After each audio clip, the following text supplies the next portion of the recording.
20 years ago, the 9/11 Commission said that American intelligence and law enforcement agencies failed to efficiently share intelligence, which helped enable the attacks on the World Trade Center. Last week, we discussed how that led to the creation of fusion centers. But it also led to the origin story of a company that spent the last 2 decades building a mass surveillance equivalent of Zoho CRM for the American security state.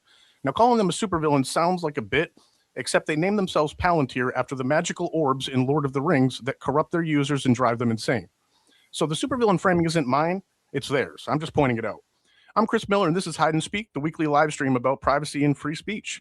And just a reminder that the opinions that we say here are of our own volition. They're not they're not representative of vp.net or bmail or Hide and Speak. And today I am joined by my friend Nathan. Nathan, how you doing today? I'm doing amazing. The weather is beautiful here. The sun is out. This is a very important topic to discuss. I'm Nathan, creative media specialist with vp.net, and excited for another episode and glad that we have a great guest back today. Absolutely. Me too. We are also joined once again by the hated one. Thank you so much for coming back on Hide and Speak. Yeah, thank you for the invite. And I'm sorry I think you heard some weird artifacts from my mic now, but yeah, I'm glad to be back. And I hope to enjoy this episode as much as you do. Absolutely. Well, we appreciate you coming back. For anyone who isn't familiar with the hated one, he is a talented content creator that started out on YouTube and is now putting out some amazing content on Patreon. The link to his Patreon, YouTube, and X are all in the description. Make sure you go subscribe after the stream.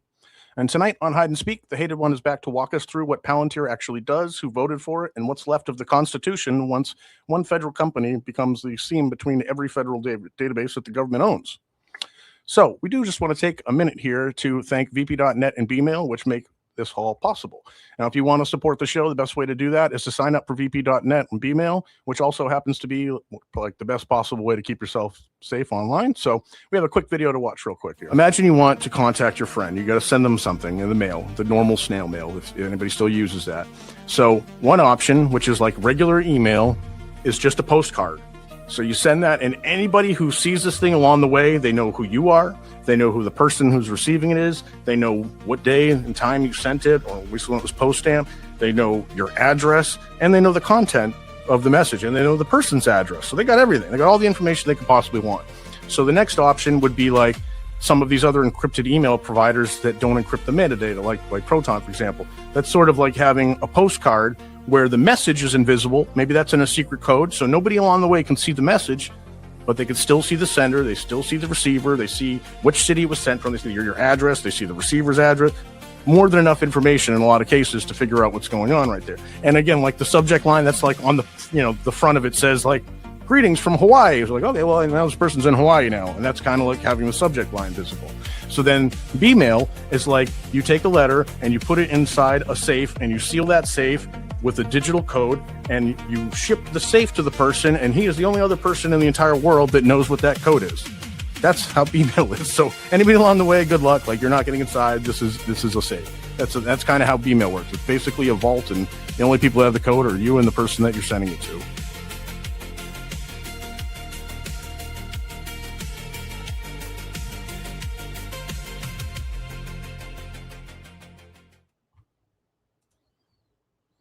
So first thing here is let's figure out what the heck Palantir is. So Palantir is one of those companies that's been around long enough to feel like background noise. It's just always there in the news and the contracts and the Pentagon. And tonight we want to walk past the background noise and ask what's actually happening here. I hated one who spent years on this beat, the structural side of surveillance, how the contracts get written, and where the data flows. We're going to start with how he got to where he is on Palantir and what the company's own self-mythology tells us about it. So the hated one, when we were setting this up, you described where Palantir fits in a way that goes further than what most mainstream coverage will say out loud.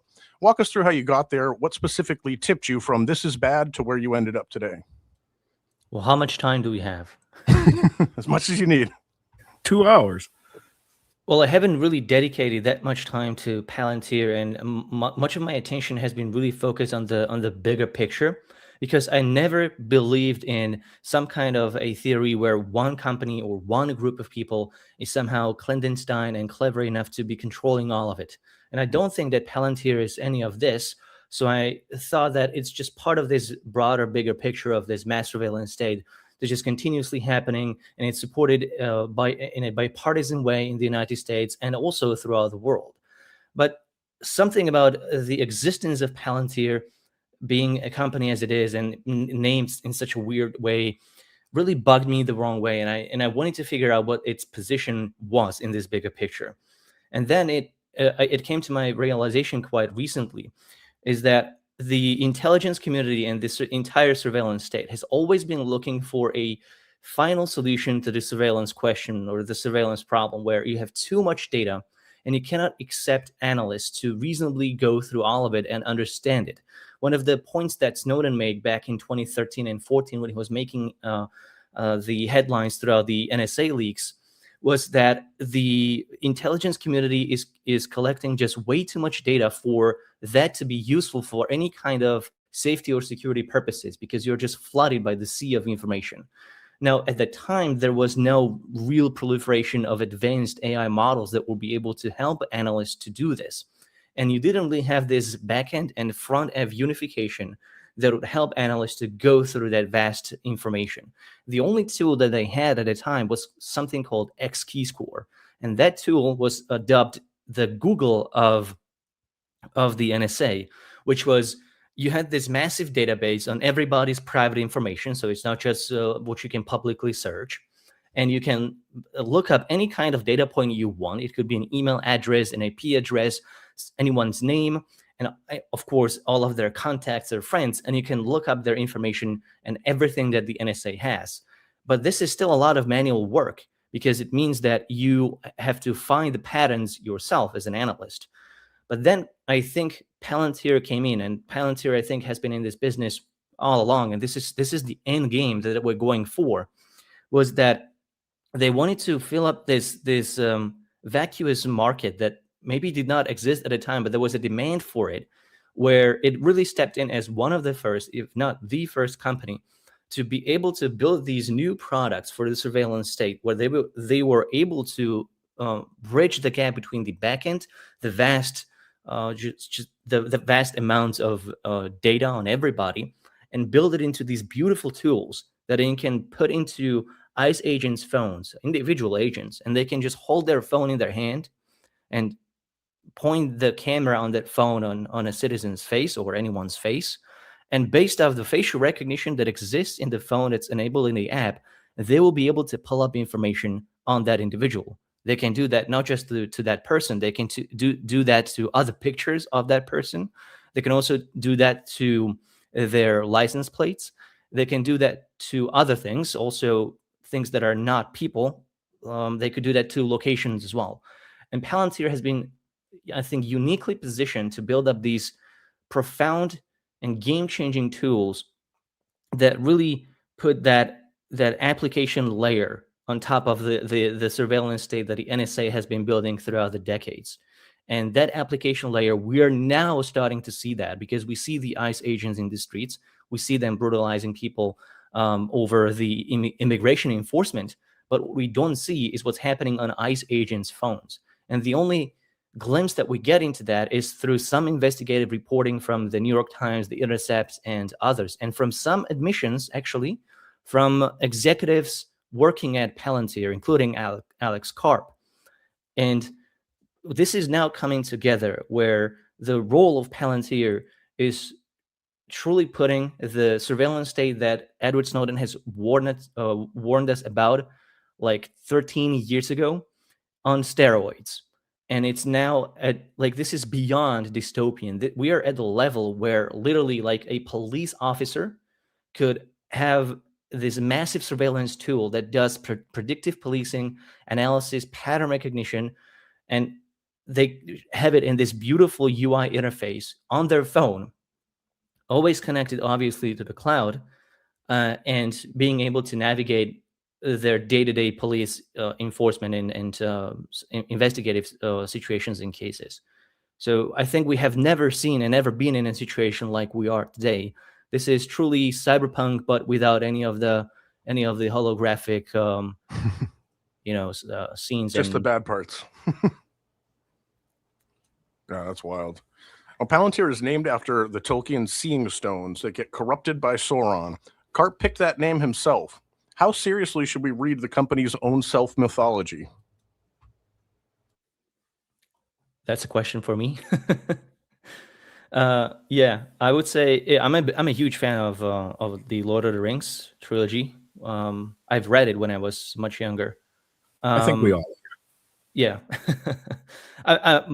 Me personally, I'm a bigger fan of Dune, but this is also good because I'm not just fan of the Lord of the Rings trilogy. I'm also a fan of kind of like Tolkien's philosophy behind it, and he was very much motivated by his Catholic beliefs, and the way he structured surveillance in Lord of the Rings is very interesting. It's very influenced by what he actually believed in, and Sauron and Palantir as a tool, these things were able to project some level of surveillance to be able to see that things and into things that other people were not able to see, and other beings in the universe were not able to see. And that's because Tolkien wanted to limit the power of evil to some of these things, that that they were not absolute.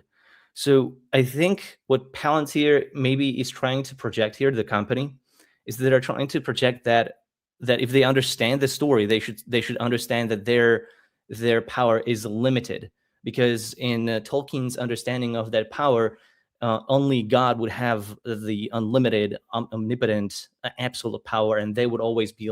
Everyone else would always be just a limited mortal person, as opposed to this omnipotent divine being. And I'm not sure how deep they really went into their brand name, but it doesn't really make any sense otherwise, because I think that their fundamental pitch is that there are all these limitations in the surveillance state that I talked about, like in the when I answered the first question. And I think they told themselves that they can be this tool that just does these many things, and try to address the problems of having this blinking eye, or not always able to see everything, and just being able to navigate throughout that. I think we should take it very seriously. But from their point of view, they don't see themselves as evil. Like Sauron would not see himself as evil here, right? He would see himself as just somebody who was just following his own self-interest. The story, Tolkien himself is telling us that that's evil.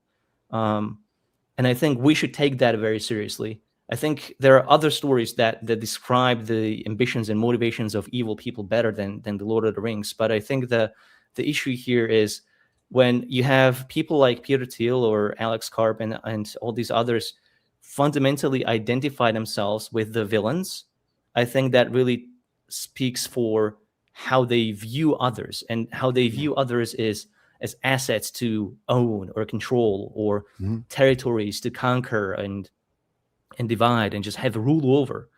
And I would say, maybe this is kind of like crazy talk, but it doesn't really matter if people believe in this or not. But I think that there is something wrong with being this rich and powerful. I think it corrupts the mind to the point where they think they are entitled to this level of power. So I think that's as far as I would take this. Oh, that's a great point. Yeah. Yeah, absolutely. No, that makes a lot of sense. As the New York Times Deal Book Summit in December, Alex Karp drew a distinction that seems important to unpack. He said, "Are we building a database that can be used for surveillance? No. But the more subtle version is, if you're legally surveilled, could you put it in our product? Yes.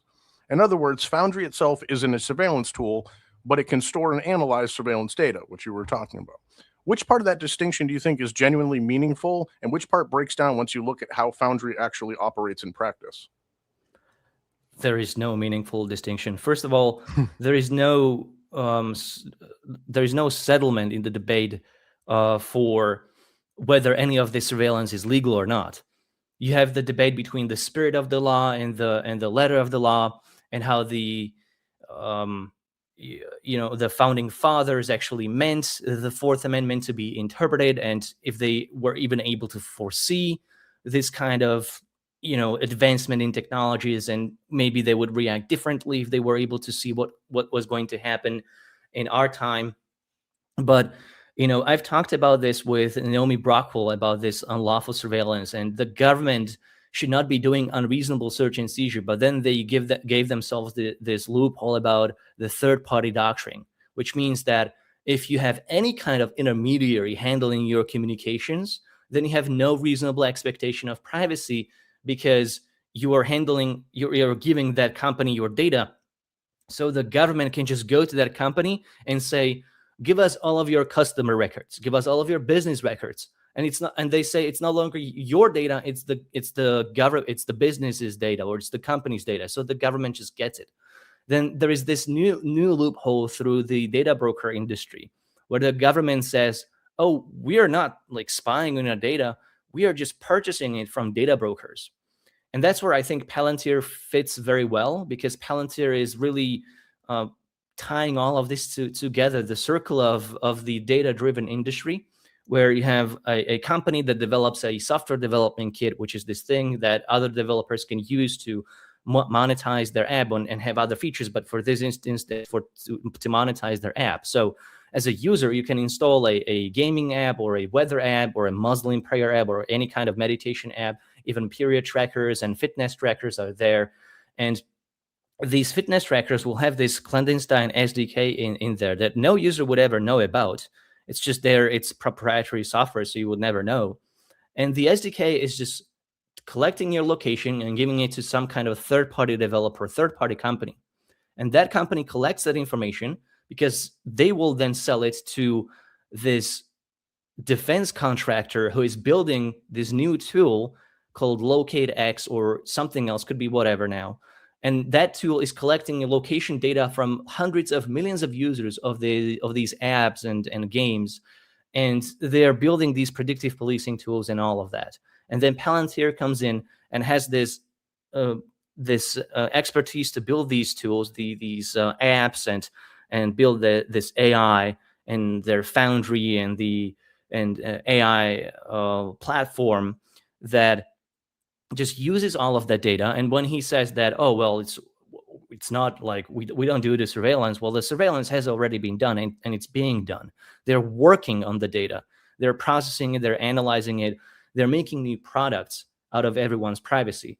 And I don't think anyone truly realizes how much of a problem this is and how proliferated this is. Like in the United States alone, the database contains points and profiles of 300 million people. There is not 300 million immigrants in the United States. This is just for a tool built for ICE. So there is no 300 million immigrants in the United States. That's the U.S. citizens' data. And a lot of people are, unfortunately, especially people that are calling for this kind of immigration enforcement, they say, this is what we voted for. But the problem is, if this is what you are asking for the government to have the tools to break through your privacy. I think Alex Karp is who said, yeah, Alex Karp is being incredibly dishonest here, because it's a really like this politician speak, like saying a lot of words but not saying actually anything. He's talking to the New York Times. He's very well media trained, so he knows what he's doing. Nobody's asking Palantir if they're building a database. The databases are already there. We know that's been revealed since 2013, and Facebook has a database, right? That's an issue on its own, but that's not what the Palantir is doing primarily. When he says surveillance tools being used legally, like the government breaks the law with these surveillance tools all the time. Even their own privacy guidelines are broken all the time. They ignore them. Even with all the loopholes that they've given themselves, they continuously ignore them. And even if that's legal, I would still say that's still unethical. It's still morally incorrect. It still shouldn't happen, because government gave itself this secret court.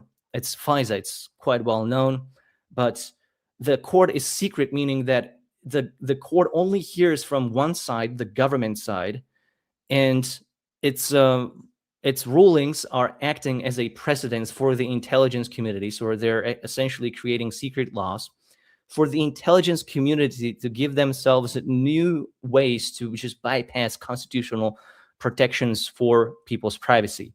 And nobody knows what those are, because the court only listens from one side, the government. Nobody can actually protest against that. And all of that just suggests that the government just can't do this because, they have this secret court. But I would say it's still wrong for the government to do it. So the legality of it, and the factuality of it, I think is all wrong in this quote. And I'm not sure if anyone would be surprised by Alex Karp's character. Did I say Karp's? Alex Karp's character. I think there is something wrong there. It's a CEO talk that I really despise. I think this is like way worse than anything you could see from a Google CEO or Mark Zuckerberg or even Elon Musk. And sure. I think he even knows it. Absolutely. The guy's unhinged. Speaking of that, at the Yahoo Finance Invest conference in November, Karp called his critics parasitic and compared their criticism to the woke mind virus. He's gone on a real offensive lately. Is this pushback a sign of strength or a sign of something else? No, I think this is just reading the room. I think this is just one of those things. This was November 2025, right? Yep. Hello? Yeah, sorry. I was on mute. Yeah, no problem. Yeah, I think this is just the case for all of these companies that suddenly became big buddies with Donald Trump and gave money to his inauguration campaign, and then always went to his dinners and had all these endorsements to make for him throughout his reign in power now.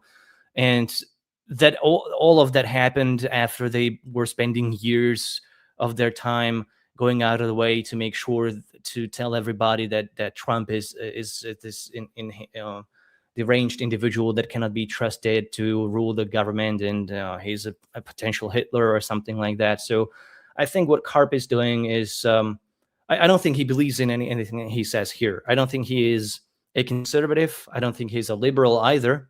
I think he's using woke mind virus just to virtue signal and just signal boost to the base, just reading the political room. That's it.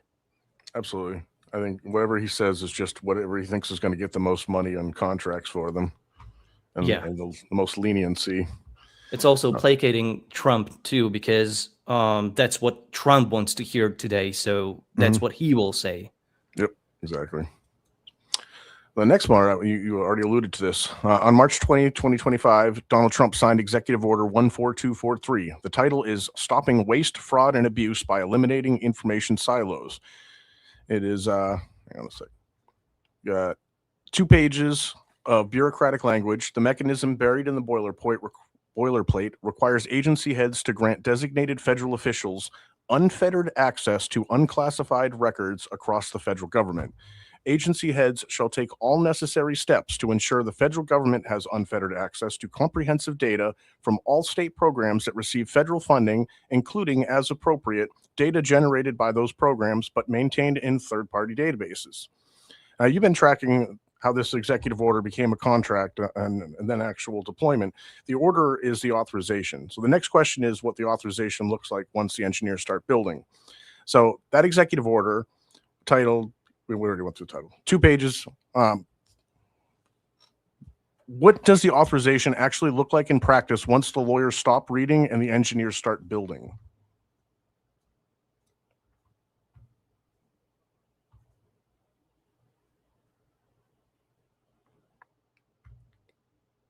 So I hated one. Sorry, can you hear me? What does the authorization actually look like in practice once they the lawyers stop reading and the engineers start building?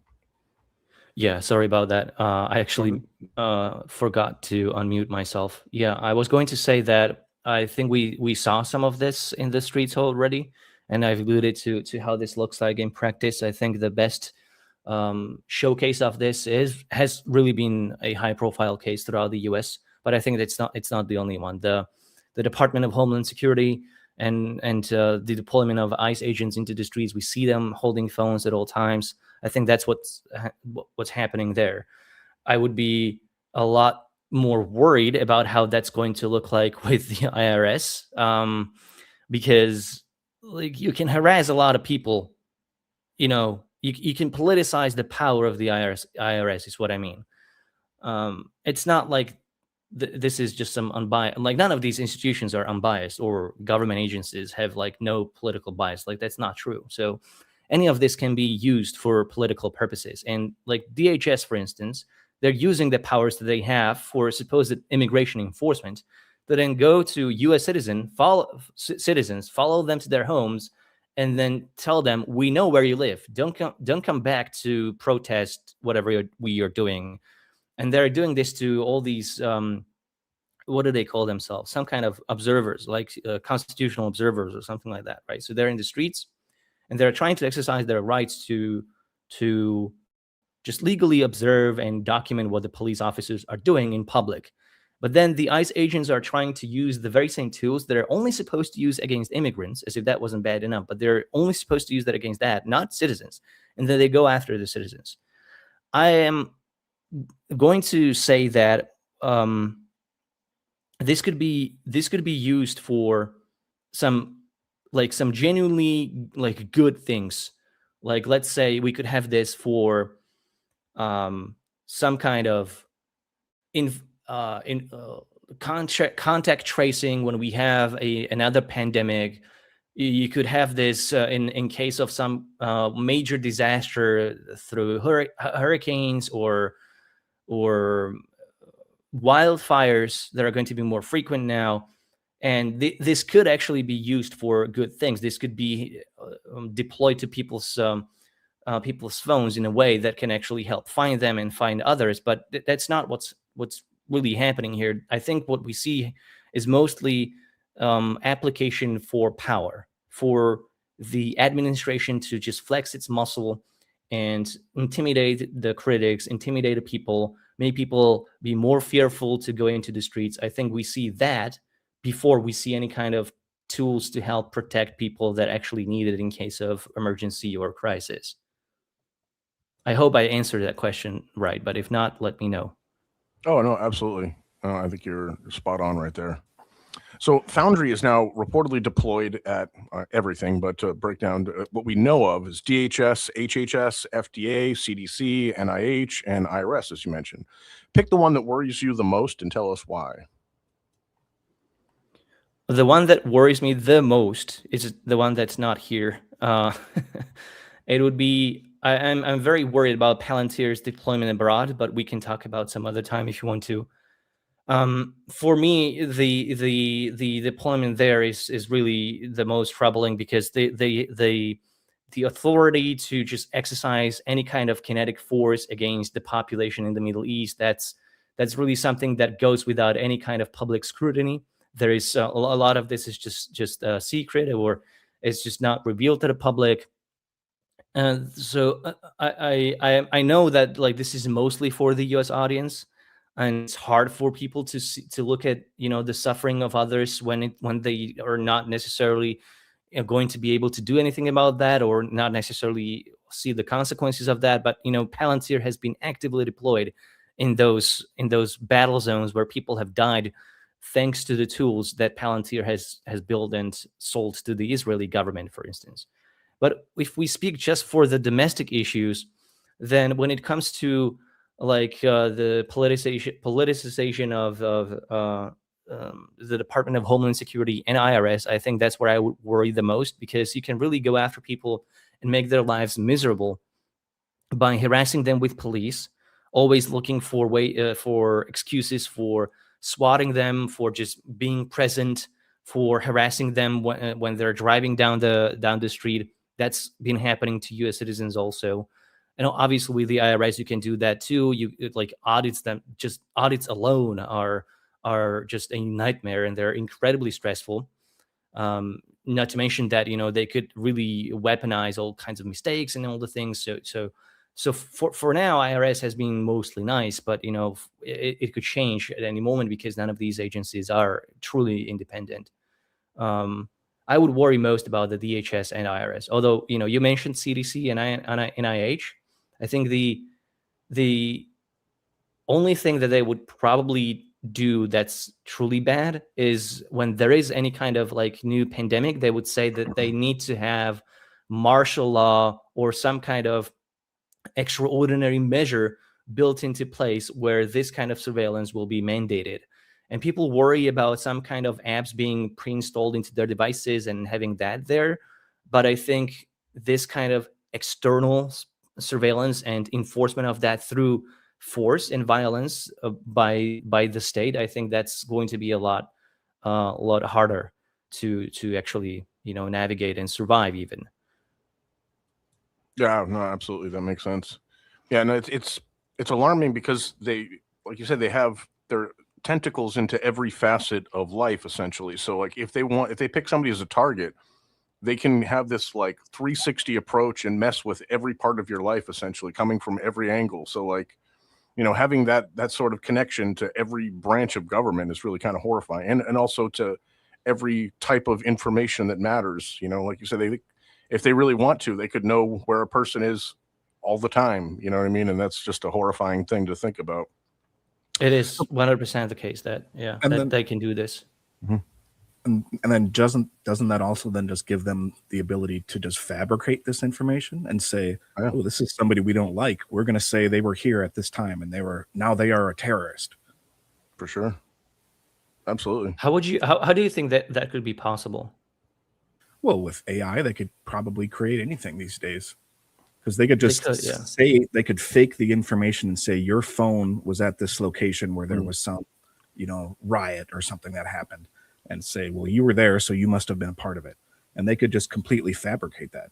It's all just ones and zeros at the end of the day. It is, yeah. To a lesser extent, this has been happening before AI too. Like we have seen even police officers planting evidence, and obviously the CIA has been doing Right, this right. abroad. So this is not a novel idea for sure that you're saying. I was just wondering how this could be implemented in a way where you could use these new tools for that. And yeah, of course they could fabricate it, but how would they go about it in a way that's plausible and also does not undermine trust in the tools that they want to use for quote unquote legitimate purposes for them? Yeah, I Yeah, mean, well, that's I mean, that's kind of the thing. If they have complete control of the system, then they can just say, well, you have to trust us, right? Hmm. And Because we you have think all Palantir would be in this unique position to have that control? I don't know if it would be just Palantir, but it kind of seems like that's where we're headed. At least that's my feeling. well, for me, it's kind of like that saying. I forget the exact saying, but it's like, when they talk about it's not necessarily who gets the most votes. It's like who counts the votes is the one who wins the election. Oh, And it's sort of yeah. like that. Is if it's the one who collects the information and presents it, they're the ones who determine what the story is that gets told. And so like if Palantir, for example, hands a package of information to the government and says, "Hey, this is something we found that's really bad," I don't think the government is really going to go back through and try to investigate every one of those leads themselves when it's just handed to them wrapped and beautiful, and it just looks like here's a home run. I take this and I'm gonna get a promotion because this is a big story. So that's the thing. Like we often think of the government as this one solid entity, but it's really just a whole lot of people who are trying to make a career for themselves, and they do that by getting ahead. So when some guy who's trying to make a name for themselves gets this package delivered to him by Palantir that has everything they need to prosecute some person for some crime with all of the evidence that's more than enough to get a conviction, why would they question that? Why are they going to be like, well, I don't know. Maybe I don't want this promotion. Maybe I don't want to look great. No, they're going to be like, hey, if this will work, let's fly it, man. We'll run it. If that's going to get the conviction, I'm going to look good. I get a promotion. I get a bigger house. And that's how these kind of things happen. It's not like the government makes a decision as a whole entity.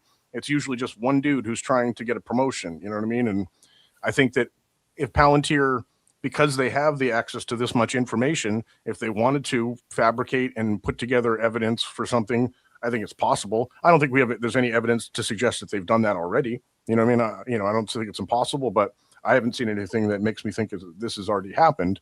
It's one of those things like, power corrupts and absolute power corrupts absolutely. So if you give some company control over all of the information, I think that sooner or later somebody is going to be like, hey, I can use that to do whatever I want, essentially. So it's just a scary amount of power to give somebody or some company without really good oversight and without the government, the citizens knowing what that oversight looks like.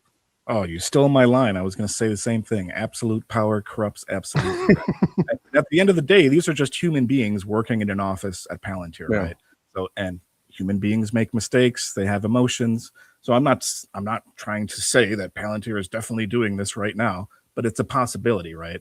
And as we've seen, like with these things, Once you give somebody the ability to do something, it's going to eventually happen, especially at this scale. We're talking about everybody now. They are surveilling everybody. And I mean, think about it. Like, they have access to everybody's data. So I'm sure there's some employee that works for Palantir who's not perfect and has done something that he doesn't want to get out. And I'm sure Palantir has an ability to get that information and then blackmail them and say, hey, unless you want your wife to find out you're having an affair, you got to do this for us, and you got to push this information forward with your name on it. You know what I mean? And then they have somebody behind it. So if it goes south, they'd be like, no, it was that guy. He did it. He's a rogue employee. You know what I mean? So they can give themselves that plausible deniability. So like the thing, when you control that information, you have so many different ways to control this whole situation. Kind of scary. I mean, that's been happening before, and it has always been possible to fabricate stories and information, and even find out dirt on people and use that as blackmail. That's one of the dangers of this kind of mass surveillance, is that there are sometimes legitimate things that people want to hide, not because they're illegal, but because they're personal. Right. And forcing people into situations where they would have to publicly now face that. Now that's just something that can silence a lot of voices. That's power. I think the new thing that could be happening with Palantir would be that Palantir itself would be put into a position stronger than anyone else, where they would be able to do this not just on behalf of the government or just as an arm of the government, but for themselves, sort of as a state within a state. And maybe that's not too much of a crazy idea for their own ambitions. Maybe that's something that they themselves would want to be able to do, because then they would be someone that can do this no matter who is in the government. Right now is Trump. In future it will not be, and they will always want to have that power level where no new administration would be able to say no to them, because they would just have this tremendous access to everything. They would be tying everything together. So maybe that's the flaw of the contracting system that's been built into the defense department, or now the War Department, where all of this mass surveillance technology has been contracted and subcontracted to such a level where the government does not even understand what's happening. Certainly not the administration. Maybe the intelligence community does, but there are contractors and subcontractors too.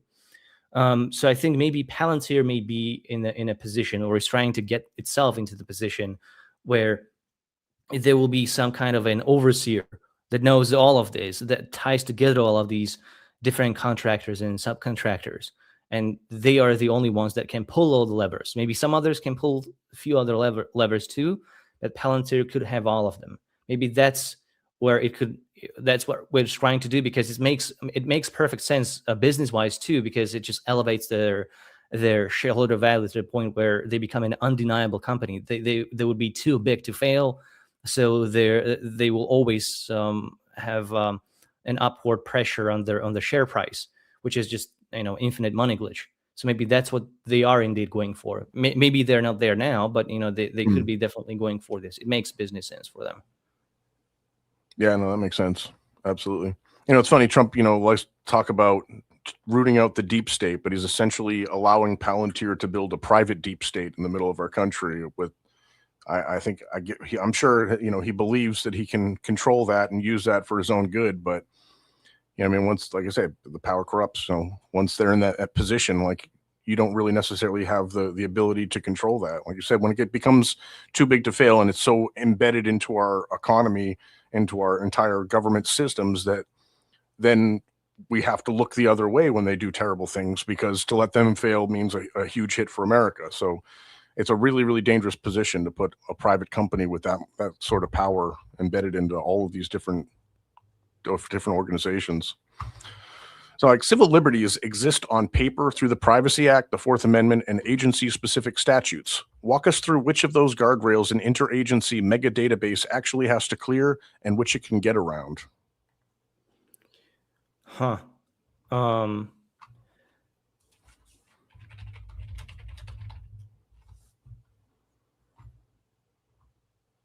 I'm trying to understand the question. Sorry. Yeah, I What understand. do you Well, want me to do? so Palantir supposedly has this mega database that has been reported, and they still deny to this day. But we have these different protections, like the Fourth Amendment and the Privacy Act. Uh, how do those can actually? What if those can actually help us in this situation? Since everything's being done under the radar, without a vote being done, and without a civilians voting on it or really having any oversight. How do we have our constitutional protection against something like this when like you don't even really see what's happening? Yeah, I think all these guardrails are just gone. They don't do anything. They failed to stop the Patriot Act, which was Mm, supposed to be just temporary, just for this one thing, for the terrorism, and then it was slowly expanded into just this broader term of national security. So anything mm, that was what could be under this broader category was clear to go and was clear to be violated, and then it just changed to also include drug trafficking and human trafficking, which obviously those are very bad things and they shouldn't be happening, and they enable cartels and terrible groups and organized crime. Yeah, so we just expanded the surveillance powers there also, and not just in the United States. This has been happening internationally. We have convinced the international community that they all need to collaborate and cooperate with this. So we have this intelligence sharing treaties now that completely bypass any kind of privacy legislation that you would want to put up. Because if you say that the US intelligence is not allowed to spy on American citizens, they will continue to spy on foreigners, right? Foreign residents, and then they will have a deal with their ally, like the UK or Australia, to spy on the US citizens on their behalf and then collect their data and exchange the intelligence, completely bypassing that. It's kind of like trying to tax the billionaires. You try to do a tax law in your country, and the billionaires will just leave, or they will just write off their assets into offshore accounts, and you will never be able to find them because the bank accounts in those countries will be protecting the identity and anonymity of those individual accounts and the actual ownership of those assets. So I think it's the same issue here. Like it's such a cat and mouse game that trying to solve this just with legislation. I'm not sure how far you can go with this. There's some legislation that Naomi Brockwell has also been working towards. I think it's the surveillance reform bill, something like that. And she's trying to close all of these different loopholes. She's trying to reestablish a warrant requirement for any kind of government search. And she also defines search to include any kind of intentional attempt by the government to get its hands on a citizen's information or their data.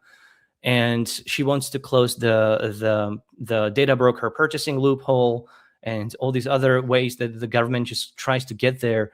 But the law will always be interpretable, and lawyers and governments will always try to find new ways to go around this.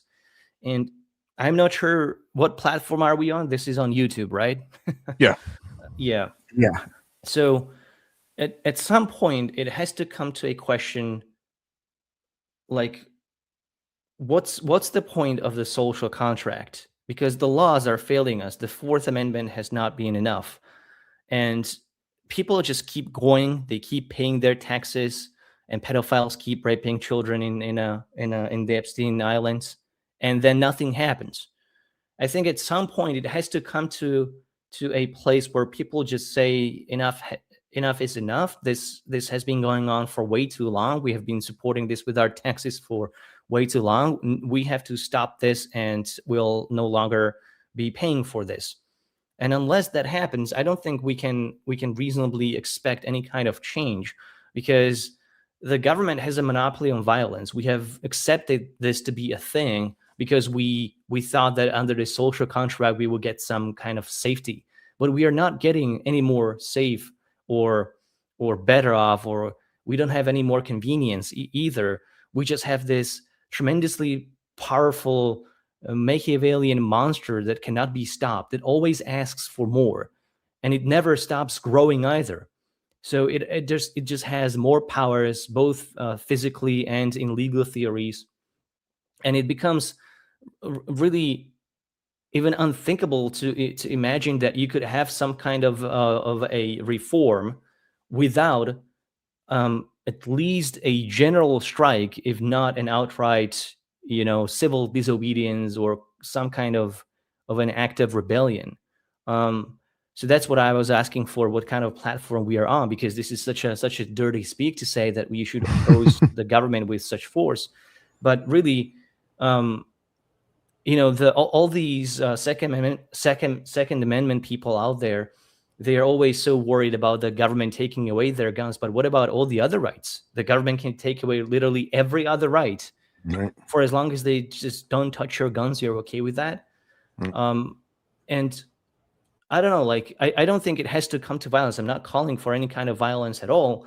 I'm just trying to, like, be realistic about the balance of power that's happening and why all of these things are happening. Why it's always like, it doesn't matter what kind of admin is in power. It always keeps going into the same direction. The only difference is the speed at which it's going there.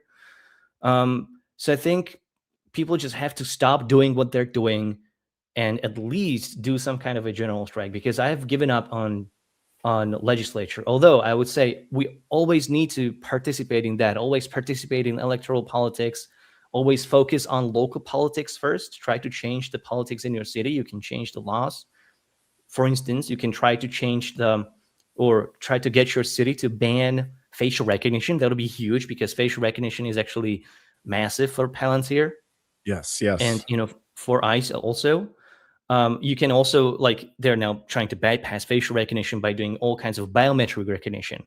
So they would do gait recognition and pattern recognition of what kind of clothes you're wearing and all that stuff. So you can be comprehensive about this, and you can go to your city and tell them, hey, we should ban this. Another idea that I like, this is what they do in one German state that I don't remember the name of, but in that German state, they're trying to get rid of the Microsoft monopoly. So instead of paying millions of dollars annually for licenses to Microsoft products for, bureaucracy and administration and all that stuff, so like Microsoft Office as well as Windows and Outlook and others, they want to have free and open source alternatives, preferably built in somewhere in Europe. And what they do is that instead of paying the money to Microsoft, they pay developers of these free and open source tools to customize their products to their particular administrative needs in the German state. And it's working out pretty well for them, because they are using Linux and LibreOffice and their own cloud providers and even their own messengers for this kind of purpose. So I think this is what we need to focus on.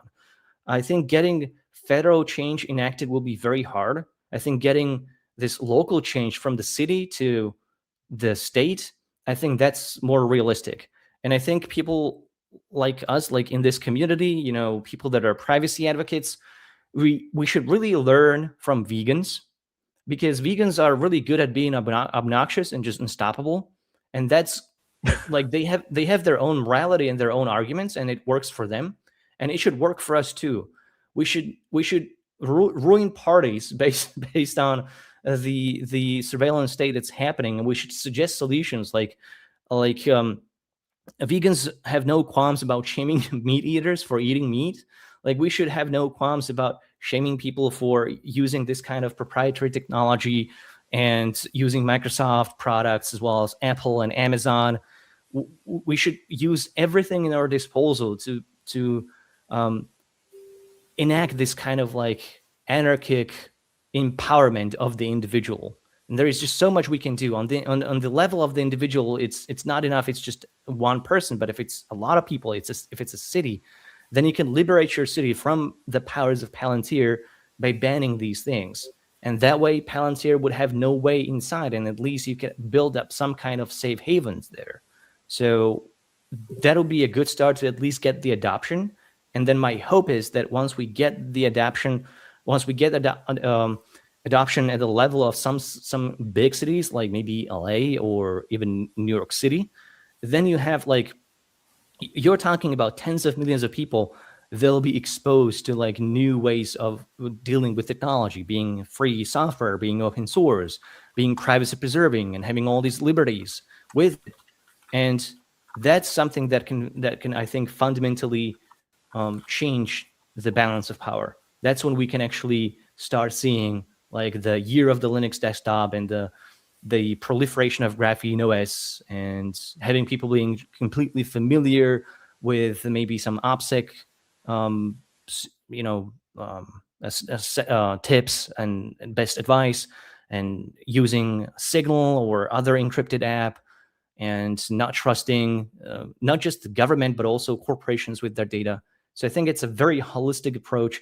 I don't even think I answered their question, but that's probably because I kind of, like I wanted to rephrase that and go into this direction of a broader strategy.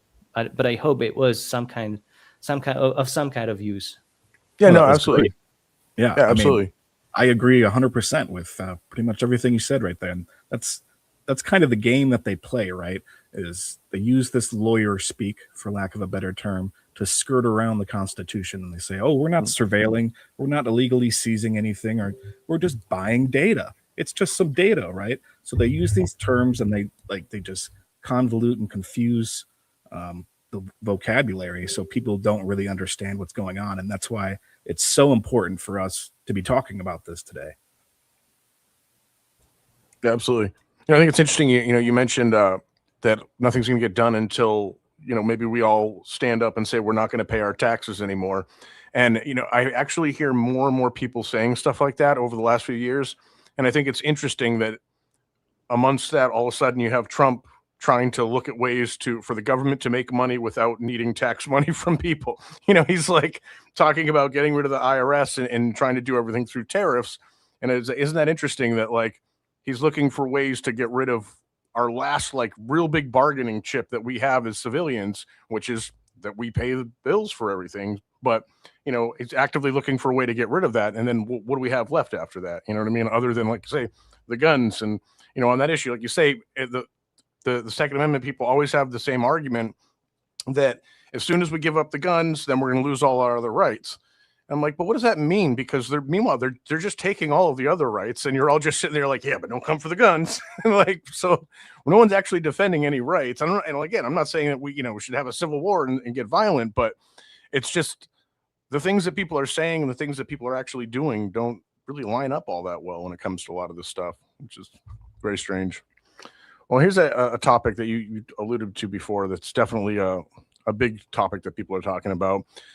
You actually recently did a deep dive on the Luigi Mangione tracking story for Watchman Privacy, and where they use like license plate readers, transit data, ATM cameras, and stitched it all together literally in hours of this thing happening, which really is a good frame for what Immigration OS and the Elite software are doing at an industrial scale. So like ICE has been a Palantir client since 2013. Obama, the first Trump administration, Biden, now the second Trump administration, all four of them kept the contracts going. What's different this time that wasn't true during the last three? I'll just correct one thing by saying that I did not make this video on Luigi Mangione for Watchman Privacy. I did it for my channel. And I think I talked about that story with Watchman Privacy, maybe on his podcast. And I did a podcast I think I episode. caught that. Yeah, I think I caught that. Yeah. So I just wanted to clarify that I don't really make videos for other people. I only did it for like myself, and I wanted to focus on the story of Luigi Mangione because the manhunt on him, or allegedly him being the shooter, was a high profile story throughout the world, and a lot of people were saying crazy things about how this was probably a professional shooter or assassin that was going after some kind of a bounty on an insurance guy. But then I was actually looking through how they were going after this person, and it was quite easy to follow the footage through the CCTV cameras, both backwards in time and then forward in time when they were trying to catch him. And I do believe that Luigi Mangione was actually the guy, because the supposed assassin was doing so many mistakes throughout his escape, but also throughout his preparation, that it was really impossible for me to ascertain that this was some kind of a pro. And that's what I wanted to kind of like highlight in my video. And also by doing that, by focusing on this high profile story that sort of became a meme, I wanted to show people how powerful the surveillance state already is. And there are still some limits. Like, for instance, people think that, oh, they can always catch him with facial recognition. And there is this photograph of Luigi in this, I'm not sure if it's a hostel or hotel, because he put down his face mask to smile for a receptionist that he was flirting with. But the problem is that even if, like you have this picture of his face, which does show his smile, you have some part of his nose and maybe a little bit of the eyebrows, but you don't really have that much of his eyes, and the rest of his face is pretty well concealed. Like you don't have any semblance of hair or any kind of hairstyle that he was rocking at the time he was flirting with this receptionist. And it's important because facial recognition is not capable of recognizing people's faces off of the CCTV cameras very easily. They are always weird angles, usually high angles, in terrible lighting, usually just whatever lighting is available that day in the street or in a hostel lobby. And it has to handle with so many problems like the atmospheric pressure or turbulence rather, and all kinds of noise coming out of the particles in the air. And all of this is posing these scientific challenges for the facial recognition AI to figure out a way to identify a person. And I just wanted to point that out also through this answer to a totally different question, that the surveillance state does have power, but in terms of like facial recognition, we are not in like Minority Report or Star Trek. We are just not there. But you ask what's different this time that wasn't true the last three administration, and I think the biggest thing that's different in the last maybe 2 or 3 years is the willingness of the government to just apply these tools that have been sitting there for a while on a completely new set of instructions. So as I said before, we had this boiling the frog moment where it started with the terrorism and then moved to include national security, then trafficking. And today, you don't just have trafficking like narco trafficking, you also have narco terrorists, whatever that means, right? You use it for immigration enforcement. And now you're going to be using it for any kind of law enforcement at all. But that was never the purpose why these tools were developed in the first place.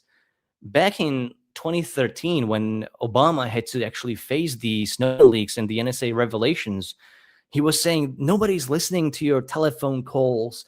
What we are doing is that we are looking for these signals and we only want to go after the bad guys. And when we see that a particular metadata lead does not actually give us any kind of data, we immediately abandon that. And we're trying to put all of these safeguards where if we do happen to collect a US citizen's data, we try to depersonalize or anonymize the data set, and we try to move away from that as soon as possible or as quickly as possible. Today, all of that pretense is completely gone. And they're openly out there saying, oh no, we are going to deploy these tools. We are fighting the enemy within. We are no longer fighting some kind of a foreign adversary or a foreign threat. We are now going to deploy this domestically. And this is the funny part too. There is an actual like some kind of a pipeline between a military deployment and domestic deployment. As I said, I worried a lot about Palantir's deployment in the Middle East. It always starts in the military applications, and then it moves back to domestic applications. The over-militarization of the police, that came from the military applications of the surveillance tools in active deployment and in combat zones. And they're doing the exact same thing here, but they are not combating like insurgent groups that have some kind of funding from other proxies and foreign actors. They're deploying this against regular citizens who just want to, or residents who just want to go to work or go to watch a movie later, or just meet up with their friends in their favorite restaurant. And this is truly what changed. Like, I've seen this just rapid jump from at least pretending that was all just for national security to now saying, no, this is just for whatever we want. Immigration enforcement, yeah, for sure, we'll have it. And, yeah, we're not even going to make up an excuse why we should violate everybody's privacy. We are just going to do it. Well, and doesn't it feel a little bit like we're like lab rats now? Because they're just testing this stuff on us. We all know that these AI systems aren't ready. These, like you were saying, the facial recognition isn't always accurate. And these license plate readers aren't always accurate. We keep hearing these stories of people getting arrested and pulled over, and they're not even the person that they thought was in the facial recognition. So it's strange that they're rolling it out so quickly when we can obviously see that it's not even ready. So what is the point of that? Like, we are paying to be spying on ourselves now with our tax money? I mean, like, ultimately the final stage of development there is real world testing. Like, that's the only way for them to actually finalize the technology, is to put it out there on us. And the government is somehow okay with that. So you're absolutely correct. We are the lab rats. We are the final testing for this stuff. That's the only way they can find out how well it works, is to implement it on us and see what happens. Who voted for that? That was no one. Exactly. So let's see what else we got here. The IRS reportedly has Palantir engineers working with the agency to consolidate taxpayer records into a single searchable system. Senator Wyden and AOC's June letter argued this likely violates the Privacy Act and tax administration statutes. Walk us through why that specifically is a felony adjacent activity if the data leaves the tax administration. Why it's a felony if the data leaves the tax administration? I wouldn't know. I'm not sure if I would know to answer this properly. But I could say why that's problematic. But I think we talked about this before. The enforcement of the tax law.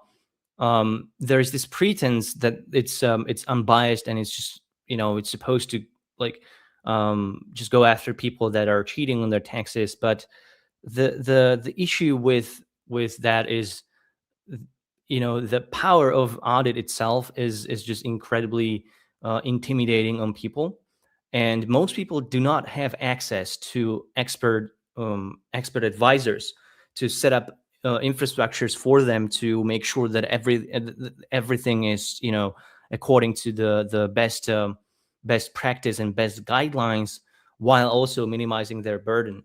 So I think the issue for most people is really the issue of inequality, because it makes it so that regular people are living now under much greater stress, and it's a lot harder for them to comply with all of the difficult guidelines, while the more elite, rich people, powerful people, they will always be able to figure out a way to put all of their assets into tax havens. So I think what this is more about is just a general intimidation of people. And if we're saying something about testing, I think this would be one of those applications too, where they're trying to test people's patience, and maybe they're trying to see how much pressure they can put on regular people, because this is mostly a political question. Do you go after regular people, or do you go after the big fish? Who do you think you can get more tax revenue for the treasury? And then the answer is always going to depend on whoever is going to lead that charge and their morals and ethics. And I think the current admin is just mostly focused on intimidating people and serving the powerful elite, rather than reversing that trend. Yeah, absolutely. No, that makes sense. I think we're actually going to take a short intermission here for a couple minutes, and then when we get back, we got some more interesting topics to discuss. So thank you so much for the first part of this, and we will see you all back here in just a few minutes. T-minus 3 minutes.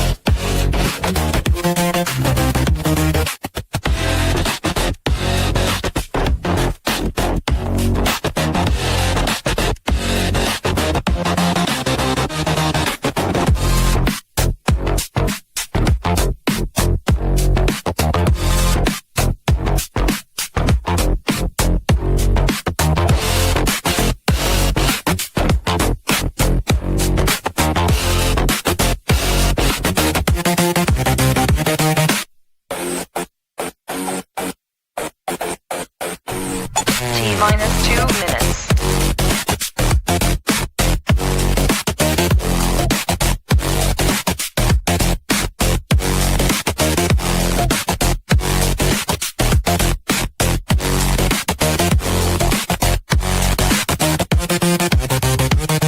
Yeah. Every click, every move, yeah, they're watching the feed, showing ads for the things that you don't really need. They want all the data, they want your ID, but I've got some news that just won't work for me. So I encrypt the connection and cover my tracks. We get to the truth and we stick to the facts. We build a safe place where the speech is always free, where cypherpunks go to just hide and speak. Hide and speak, we stay in the shadows and make some noise. Hide and speak, digital freedom, yeah, that is our choice. Hide and speak, privacy doesn't mean not having a voice. Hide and speak, what you wanna share is T-minus 1 minute. Look, the world is exposed, yeah, the walls are thin. Everybody posting every place that they've been. Trading privacy for likes, that's a heavy cost. In the ocean of data, the person gets lost. So we flip the switch, yeah, we go underground. Moving through the silence without making a sound. Not hiding because you are doing something wrong. Just defending your rights before they are gone. The room is secure, so let the session start. Speak from the brain or speak from the heart. Tell us your story, we unlock the doors. We invite the guests, T-minus yeah, the 30 floor is seconds. yours. You can keep the mask on, keep it low key. Privacy is priceless, but opinions are free. We amplify the voices that they try to call weak. Welcome to the stream, time to hide and speak. Hide and speak, we stay in the shadows and make some noise. Hide and speak, digital freedom, yeah, it's our choice. 10, 9, Hide and speak, privacy doesn't mean not 7, having a voice. 6, 5, Hide and speak, 4, what you 3, wanna share is only your 2, choice. 1. Hide and speak. Welcome back to Hide and Speak. We're here today with the hated one, and we are discussing Palantir and their surveillance empire. So, Karp, the resident maniac over there, has written a book called The Technological Republic, arguing that Silicon Valley has lost its way when it stopped building for the state, and that the proper role of American tech is to make the United States military so technologically dominant that their adversaries don't try anything. That is his real world view. That is also the worldview behind shipping Immigration OS to ICE and Foundry to half a dozen federal agencies. How do you read the gap between the philosophical pitch and the actual product roadmap? Well, I have to ask first before I answer, because I'm interested. Do you think he actually does have any kind of philosophy? Do you think he believes in anything fundamental? I mean, I honestly, I do. I've seen some interviews with him. Like, there's a lot of the stuff he says I think is there to guide the U.S. to giving him big contracts. But then there's a certain maniacal streak behind him. You know, when we saw him, they asked him about some of his critics, and he said he would like to see the drones spray them with fentanyl-laced urine. And like, he was excited to say that. And you could tell this was coming from, this wasn't something that a lawyer handed him or somebody was like, hey, this is going to get us a contract. That was him talking openly and honestly. You know what I mean? And to me, like, you have to be an absolute psychopath to say something like that, especially during an interview that you know the whole world is watching. So I think that there certainly is a certain streak of him that does believe this and does want to have this massive technological dominance over the world. Yeah, I think that's accurate. I think I don't want to do any kind of psychoanalysis, and it's a little bit of an ableist language to say that somebody is a psychopath, but I kind of do believe that there has to be something wrong with the map in his brain, or there is something just different about the regular folks and people like that. I see that in more people than just him. I would say that probably most big tech CEOs are like that. I could certainly see similarities with someone like Sam Altman, although he is a lot more careful in he definitely didn't say anything as rage baity as this with the fentanyl laced urine. But I think that the only thing that these people believe is absolute domination. I think they believe they are better than everyone else. And I think it's not just them being narcissistic or egoistic or some kind of victims of some kind of self-aggrandizing.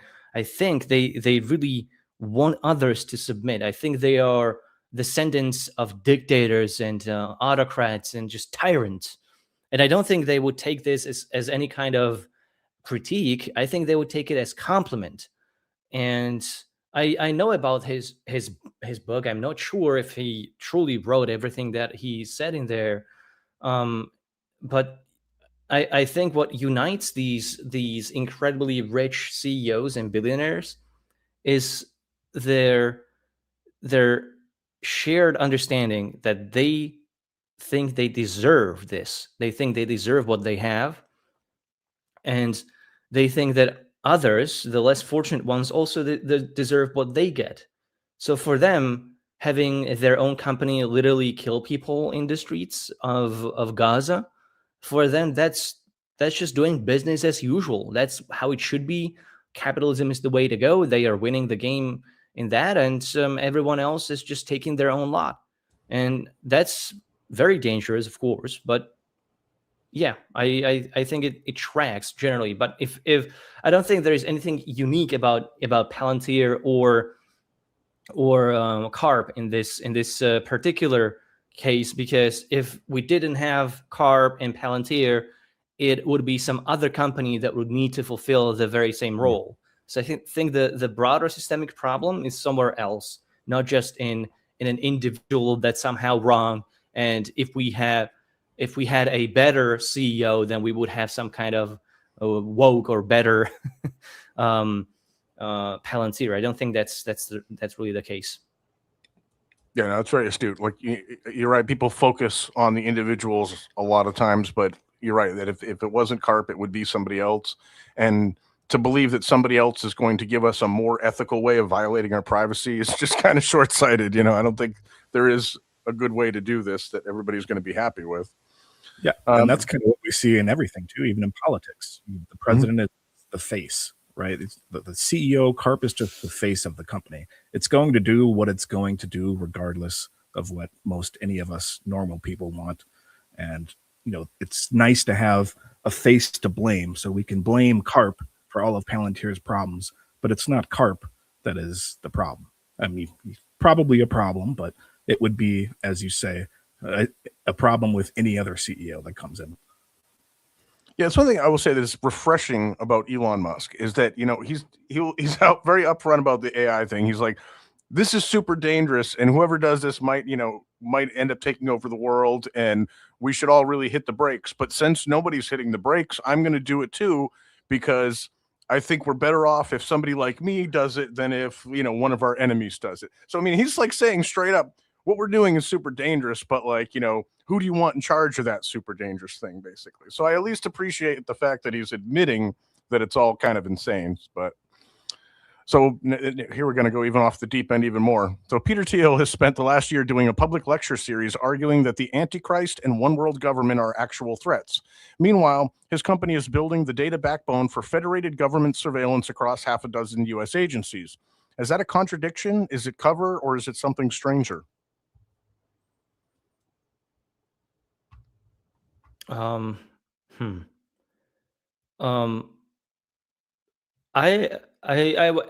now sounding like Peter Thiel. Yeah, there's this beautiful interview with the New York Times, and the interviewer asks Peter Thiel, should humanity survive? And Peter Thiel is on this, I would, and it just doesn't say. And then after like a minute of doing that, he says, yes, but. And then he goes on this psychopathic rant about humanity not being good enough.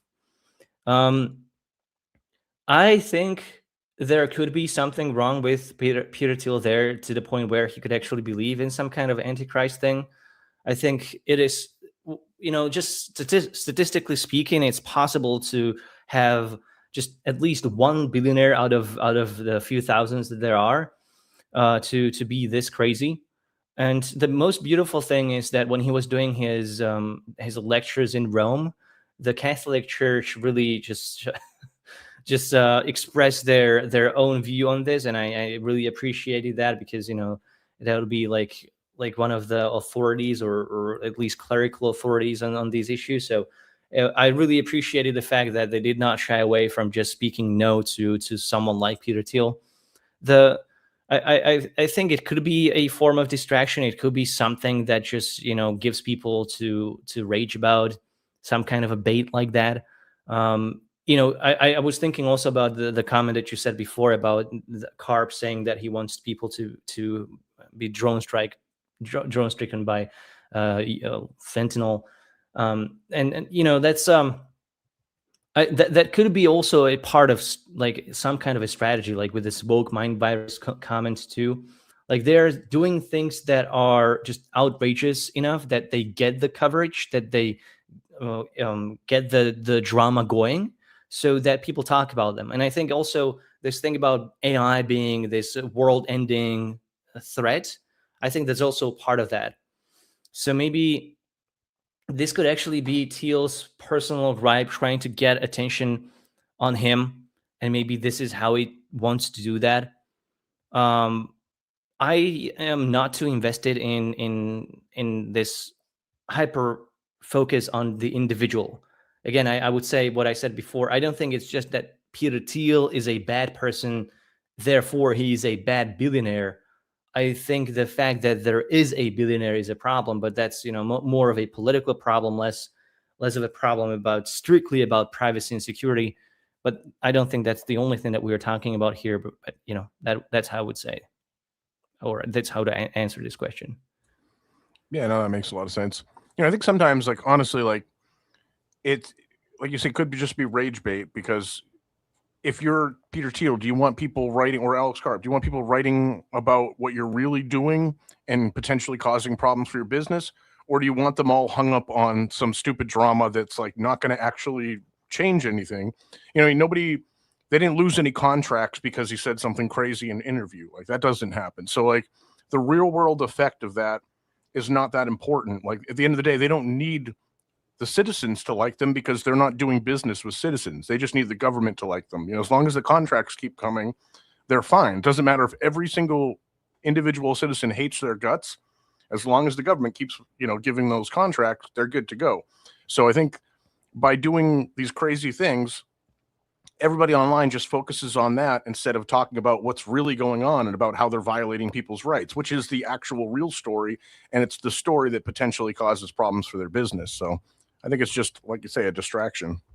Yeah, it's less important to focus on what they say in public, and it's much more fruitful to focus on what they say in private to people that they are doing these contracts and business deals with. So it's much better to look up a Financial Times article about Karp's or Thiel's shareholder meeting and talking to investors. I think that's going to say a lot more about what the company is doing. And I think it's a lot more fruitful to find some kind of an investigative report into some of these tools being deployed in a battle zone or during an immigration crackdown, and what that means. And I think you're not really going to learn anything consequential if you read Karp's book or if you listen to Thiel's lecture. Maybe it could be interesting content and you could laugh at that, or have some thoughts about that too. But fundamentally, I don't think you'll arrive to any new understanding of how the world works if you just listen to what these people say to public. Yeah, no, that's a good point about the private stuff, like what they're saying in the shareholder meetings. And you're right, you're absolutely going to see what their intentions are a lot more clearly there than what they say, because what they say is just what they want you to think about them generally.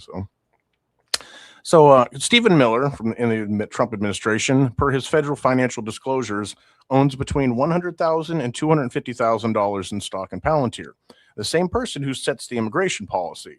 How much weight do you put on that as a story versus a symptom? A story versus a symptom. I think this is a systemic problem, and we've talked about this when we mentioned the insider trading. This is the long-running problem, and I think it would still be there even if there was no Stephen Miller or no Palantir. The problem is that there is this corporate government collusion. I still think that the business sector is acting, or the corporate class is acting as its own faction, and the state is still acting as its own faction. Some people have a theory that these two have completely colluded together, and they would say that the corporate class is controlling the state. I think it goes both ways, and I think the corporate class is very much interested in getting the state, which has the monopoly in violence, to be on good terms with them. They want the contracts, but if you look at the contracts themselves, they're usually tiny in their dollar denominations compared to their shareholder value or their annual revenue. Like, you're usually talking about contracts that run into millions, maybe even hundreds of millions. Sometimes they run into billions. But these companies, they generate like dozens or even hundreds of billions of dollars annually, or at least their shareholder value is in trillions, or is going to be going to reach $1 trillion. And when it comes to the politicians, $100,000 doesn't really sound like that much. It sounds like you could easily make that much from a book deal, or by exploiting the revolving door and then working a corporate sector right after you're done working for the government. So I think the issue is not just in the denomination of how much they get in remuneration or anything like that. I think it's more about the networking effect and the adoption. So if someone like Palantir can literally like bribe a politician to get them to get this contract, it's less about the money and more about the access and the good relations between the faction of the corporate sector and the faction of the state. They both have similar goals, but they also have diverging goals. So the state is not necessarily concerned about profit. It is mostly concerned about power, while the corporate sector only can project power through profit or revenue. And in today's economy, it's kind of difficult for new companies to find ways to generate revenue unless they go to the state, because then the revenue there is just completely endless. There is an economic theory that tries to explain this.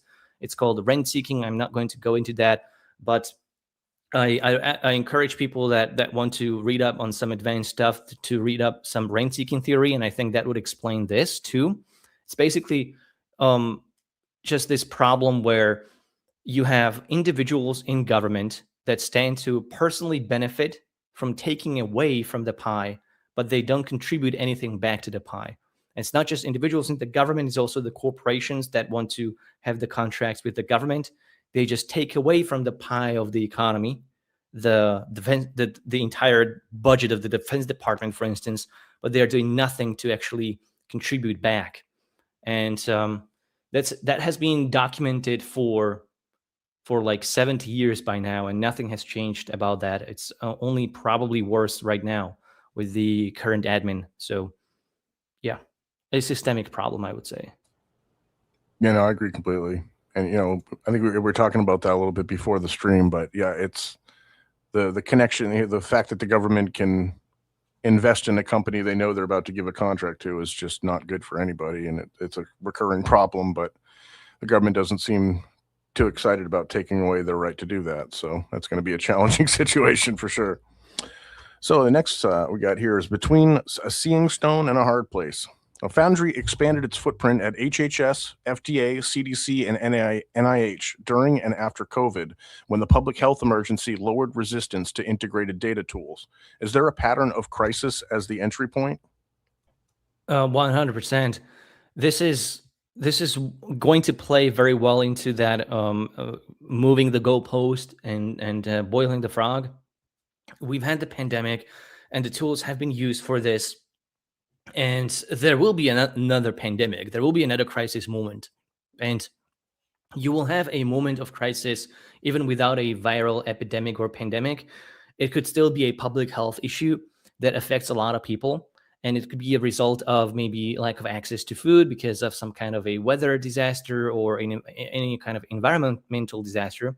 And it's just expanding the range of possibilities that could happen, maybe even multiple of them at once. And then you will have to have these tools like the CDC and NIH coming up and figuring out how to solve this. And in many cases, the solution will actually have to be very authoritarian.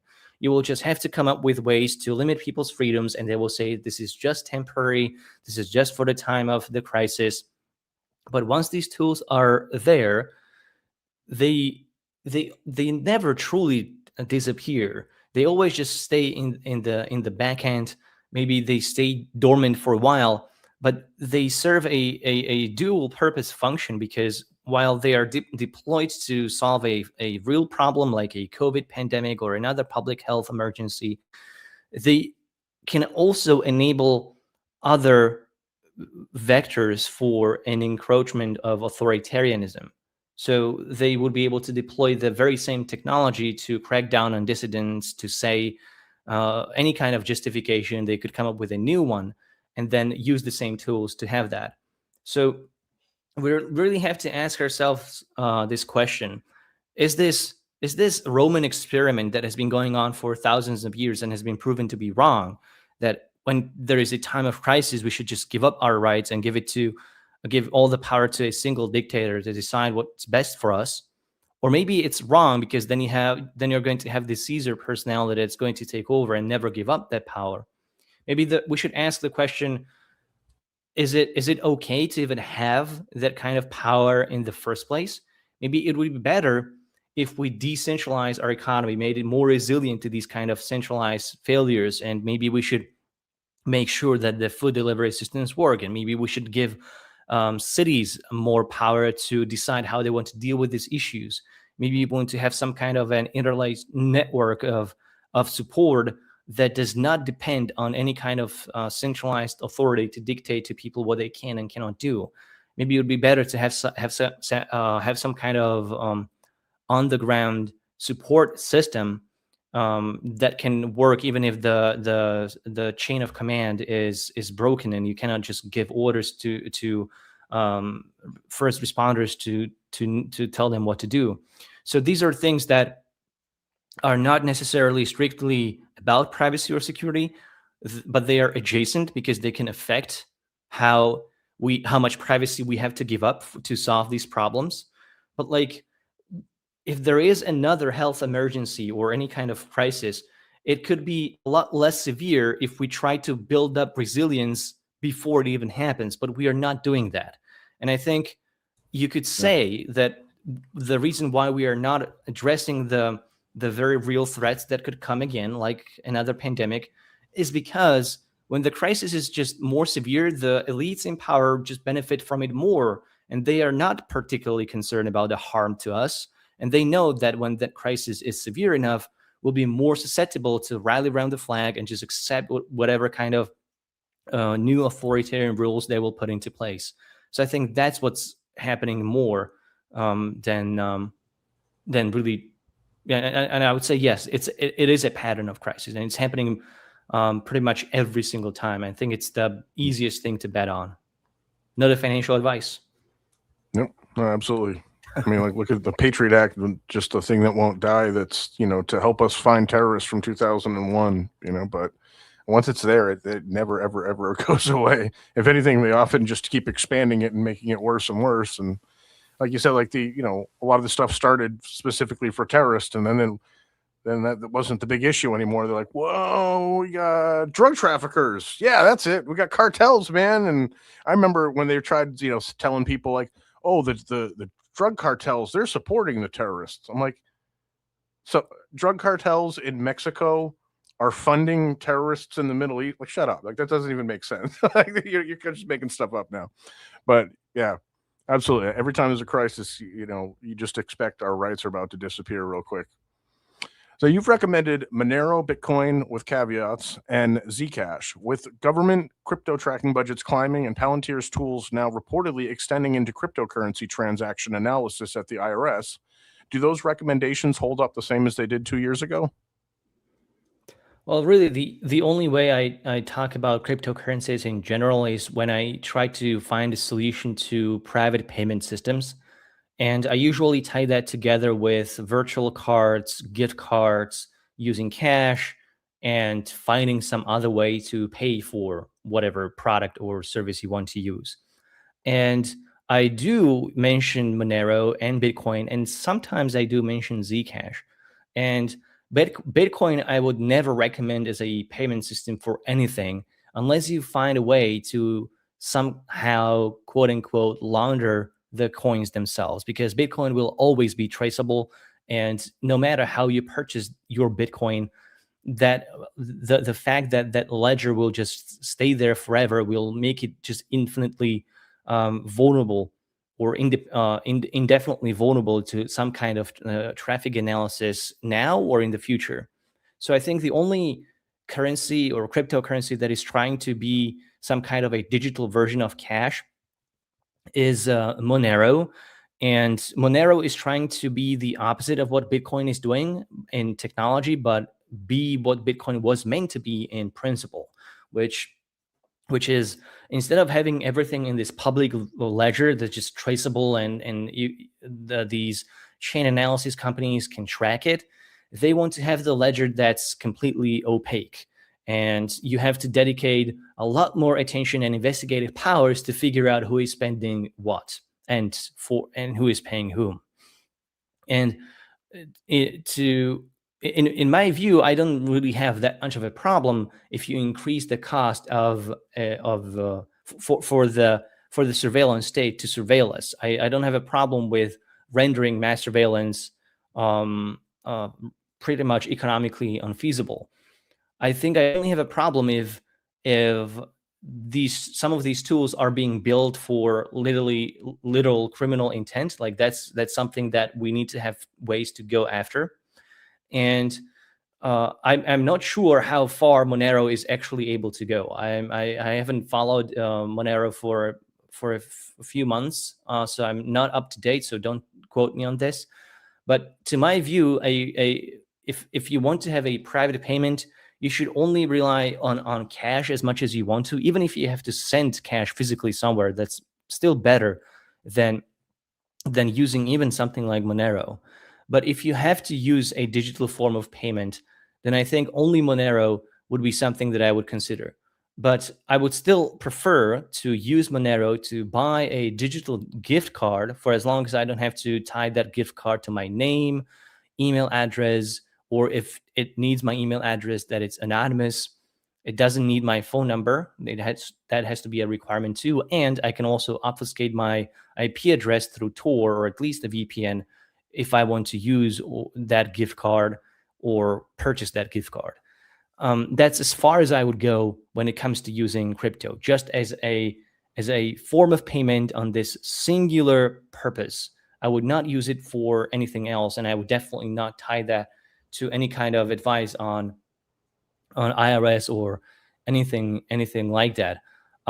There will always be a way to figure out how people spend money. If they want to go after you, they will find a way.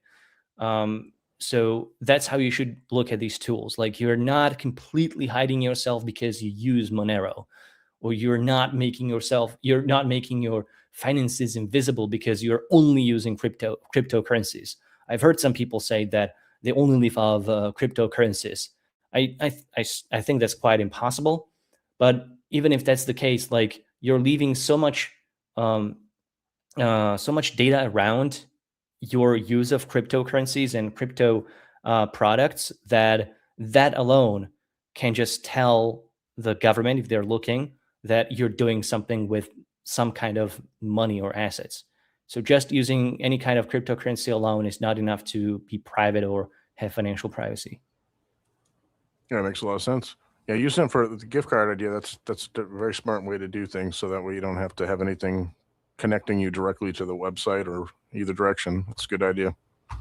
There's a coordinated push right now to make Palantir the target instead of the policy. Campaigns like Purge Palantir are pressuring pension funds and university endowments to divest. Does going after the contractor get you further than going after the law that hired them? Yeah, that's what we've talked about too. This is a systemic problem. If there weren't any Palantir, there would be some other company doing this. There is just this demand to have this. The surveillance state wants to have a company that is able to bridge the data together between all these different government surveillance programs and also corporate surveillance programs too. It's not just the government doing this. And they want to have automation, they want to have AI, they want to have beautiful user interface that even morons in the streets like ICE agents can do this and use this technology and be powerful with it, because it is powerful. It is so insane that you can now have this technology in a pair of shades, put the shades on, and just with the little camera that's in there, it can just identify people as they walk by. That's power that just did not exist before, and it is something that we'll just have to deal with as a society, because I don't think that's going away anytime soon. And you're completely right here that just focusing on Palantir being bad, that's sort of missing the point. But I do understand, although, that if you want to have an effective public campaign strategy, and this is more of a PR problem, you do need to find a way to bring this to the people, to bring this to the masses, so that you actually get the critical support. And there, I don't know. I'm not a PR expert, as anybody could probably guess. Otherwise, I would have been doing a lot better on my channel. But I'm working with what I have, and I'm mostly focusing on research. But if I was a PR person, maybe this would be the right strategy to get the most amount of attention on this from the general public. I mean, for people, you cannot just expect them to be informed about the issue that you're talking about. So you need to get them something to grab and hold on to, so that they can actually understand that this is a problem. And maybe for some people, they would understand that Palantir is bad, and it's not just because it's Palantir, but because it's this more of a systemic problem. I think if you use the scapegoat of Palantir to then have your campaign enact a reform that is systemic, I don't have a problem with that at all. If you only want to go after Palantir because it's Palantir, obviously that's a problem. But I think a lot of politicians in the U.S. Senate, even in House, they do this same tactic. They write these laws like anti-Amazon law or anti-whatever law, and they're only doing this not because of a company, but because they want to use the brand and the popularity of the company to bring attention towards the policy change they're trying to enact. So it could be effective.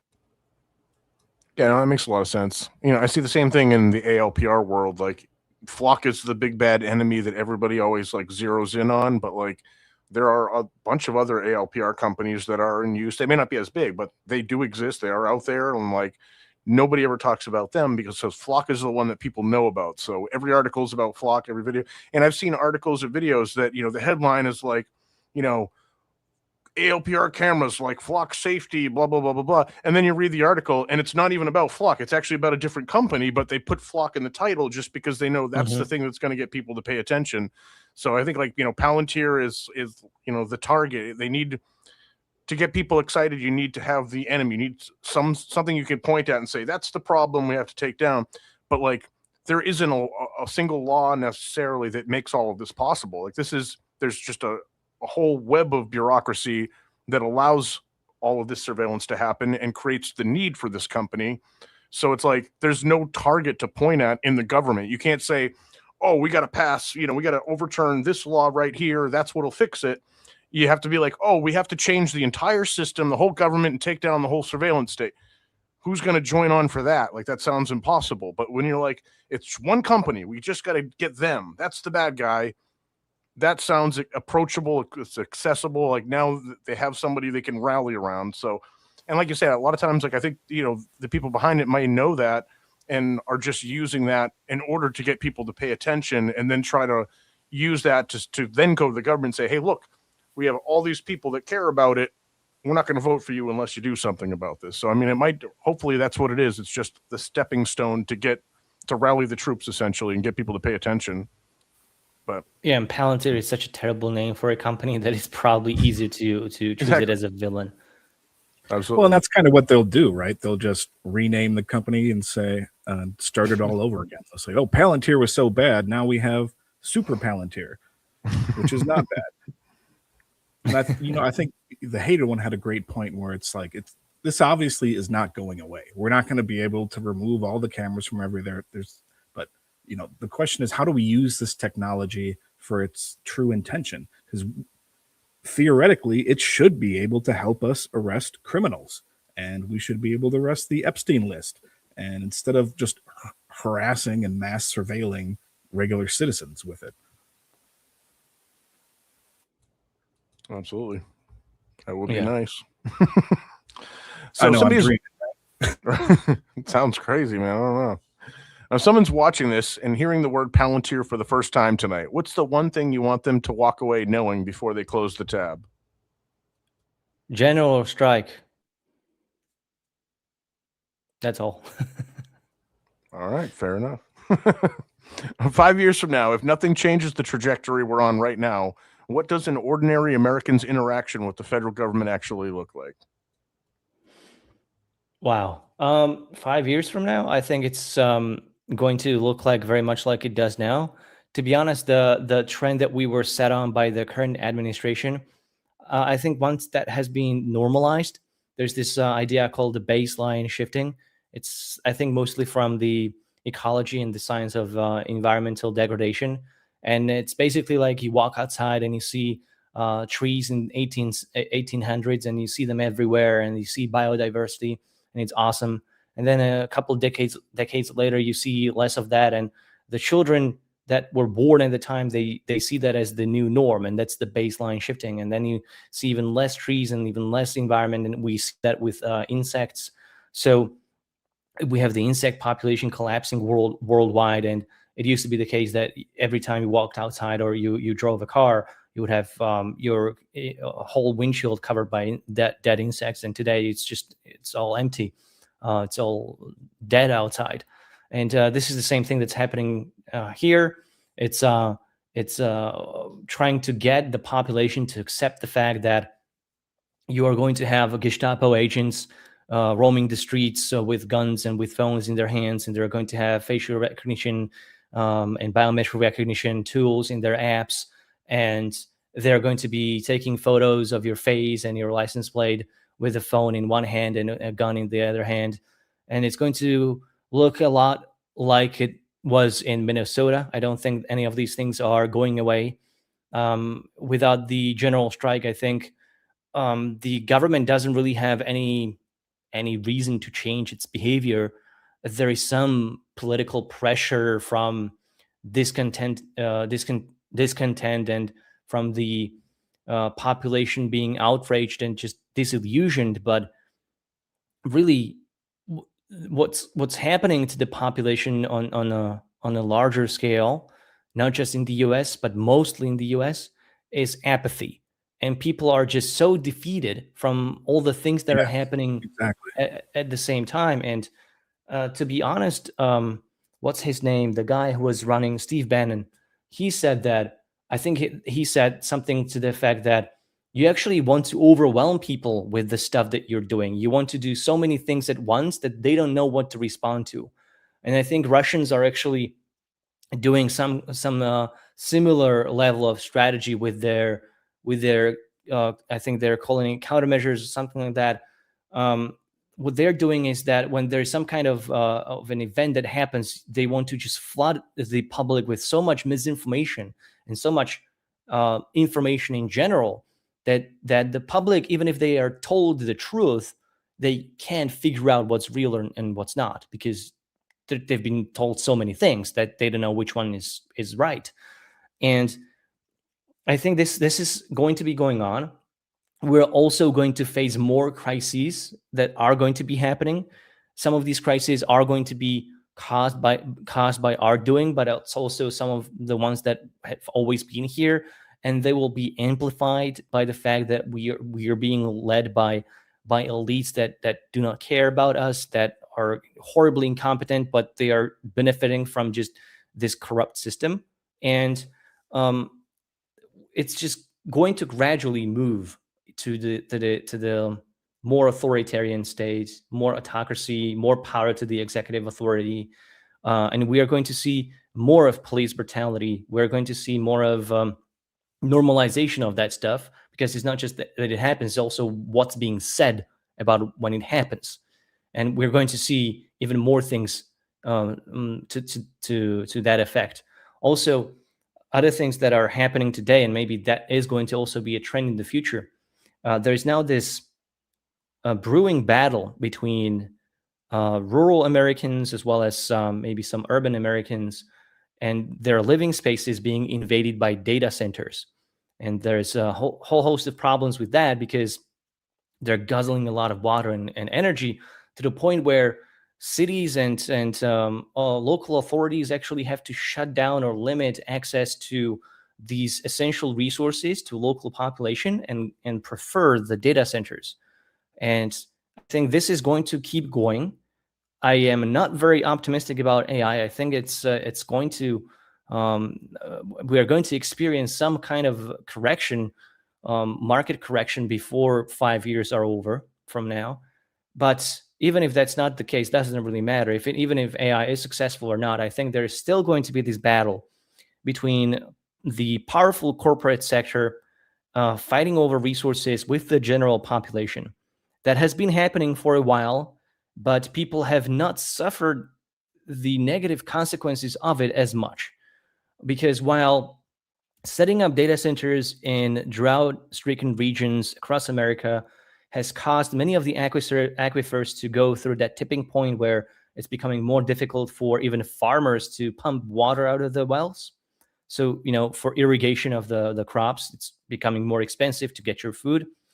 It is going to get to a point where it becomes just unacceptable to a broader array of people. Just so many people, like maybe millions, if not tens of millions of Americans.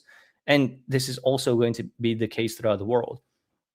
And the thing that's going to happen is that the corporate sector is going to be relentless. They're going to be able to just capture so much of municipal, local, and state politics, not to mention federal politics, that they will be able to just continuously ignore the struggle of the regular folk. And I think this is only going to escalate, and I still think we are not going to see any kind of violence or anything like that to be like on any kind of like scale more than a couple of individuals. But what we'll see is this silent brewing battle or war over these resources, over land, over soil, over water, over energy. And I think most Americans are going to be losing that. Yeah, and it feels like deliberate, right? Like they are targeting these rural communities where it's, usually poorer people, blue collar jobs, farmers, like you said, and they put these data centers there just because they know they can take advantage of them, because they don't have the money or the power or the ability to fight back against, these billion-dollar companies. Yeah, the choice for placement of a data center is always carefully chosen. They are literally like making risk calculations based on geography and all kinds of factors that could endanger the stability and sufficiency of the maintenance and running of the data center. So yeah, I think you're right. It's there is some kind of intent behind why they are doing this. They are making all of these calculations, so they know that if they build up this massive data center in a community that puts like 50,000 people off their water, then they are okay with that. Maybe they even want that.